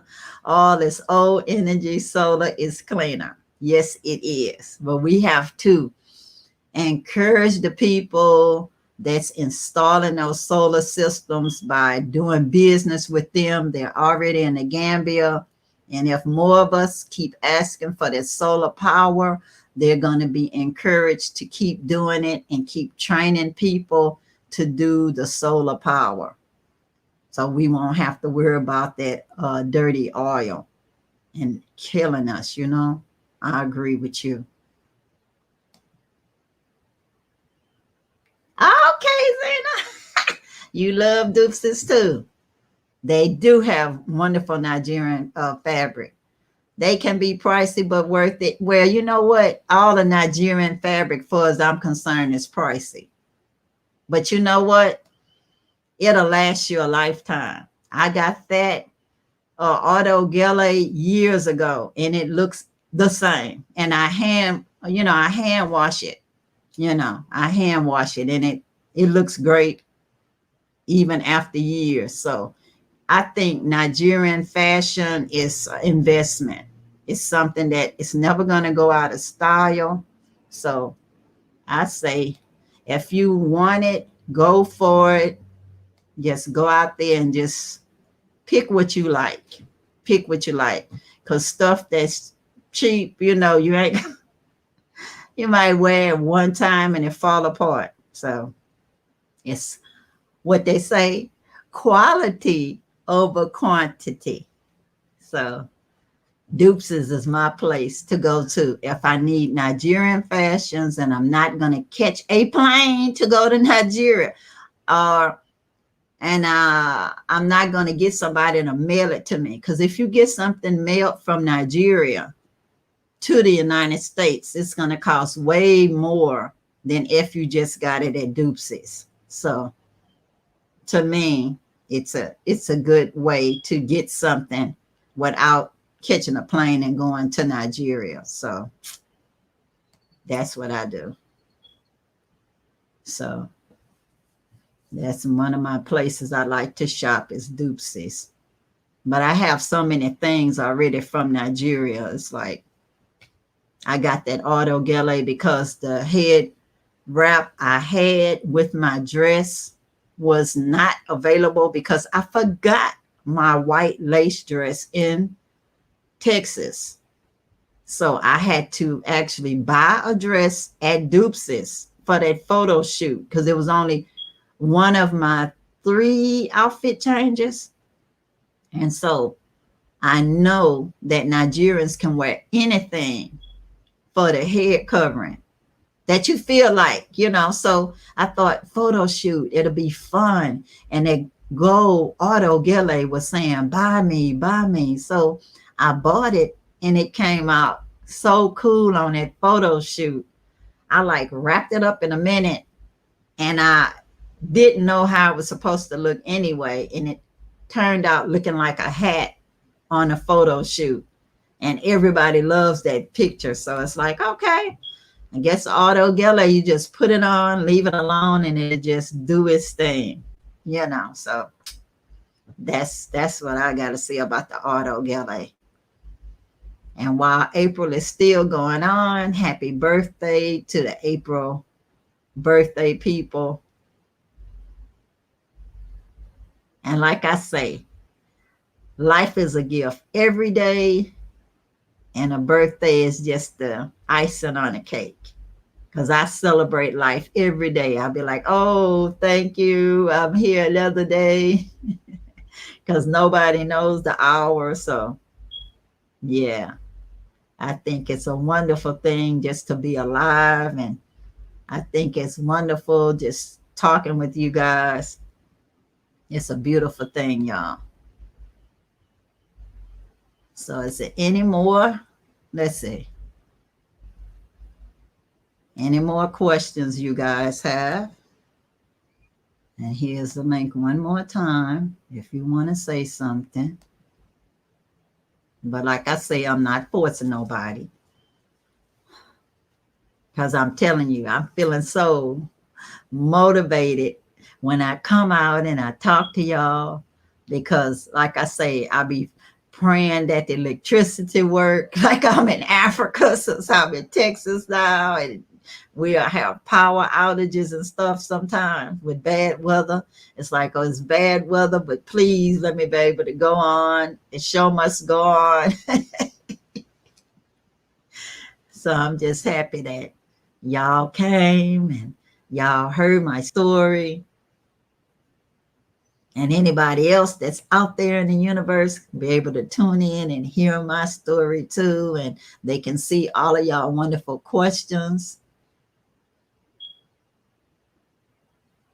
And that'll be so helpful to a lot of people. I agree with you, Kenyatta. Every day is a gift. And so every day I wake up, I thank the Creator and I just be hallelujah. That's how I feel. Hallelujah. So guys, if nobody else is going to ask any questions, I remember, I wrote it down. Next week, we'll be talking about women and gender biases, whether it's in the motherland or even in the diaspora.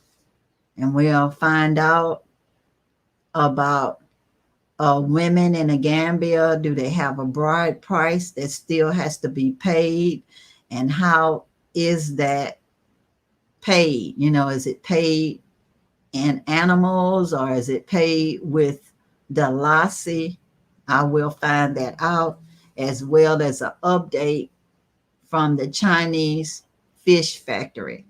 So that's a good start for next week. I think it's a good start. Let's see. Oh, thank you so much. You know, I love that. Anytime you pray for me to return safely to the Gambia, I truly do appreciate it, because I know the prayers of the righteous are answered.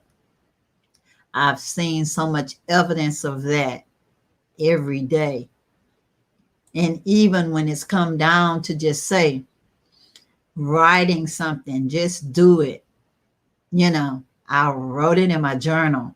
And when I went to the Gambia, everything I wrote in my journal became reality, but it was better than what I wrote. That I could not imagine all the wonderful things that happened to me when I was in the Gambia, including finding out about my grandmother's name, Cora, and getting that instrument made and being able to even bring it back home safely, with the airlines being so nice to me. Because all of the horror stories I heard after that, that people have had issues with them, I actually was so blessed. It was just so nice to me that I got that dulcimer back in one piece. So I've been blessed. My prayers have been answered here and in the motherland. So I know that it works, and I appreciate any and all prayers of all of you. I love y'all. Okay. Now, I don't want to hold y'all here all night, but I love y'all though. If y'all have any other comments, feel free to put them down here below. I will be checking on everything. I'm going to add my email and the information, even though I did put it in the comments here for the people that was here. I'll put that extra email. But otherwise, when people become my patrons, they'll have easy access to me through email. It's special email right there built into the Patreon system. And I answer all the time. I love checking my email through there. My regular email be so much email, I really need to delete so much of it. But in Patreon, it's still so manageable that I see it right away. But anyway, guys, I love all of y'all. Thank y'all so much for taking time out of y'all day to come and visit with me. I appreciate it. I know y'all could have been somewhere else doing something else. And so until next time, y'all, peace, peace, power to the people. And I'm out, y'all. Bye. Have a wonderful and blessed week. And I'll see y'all in the comments. Bye.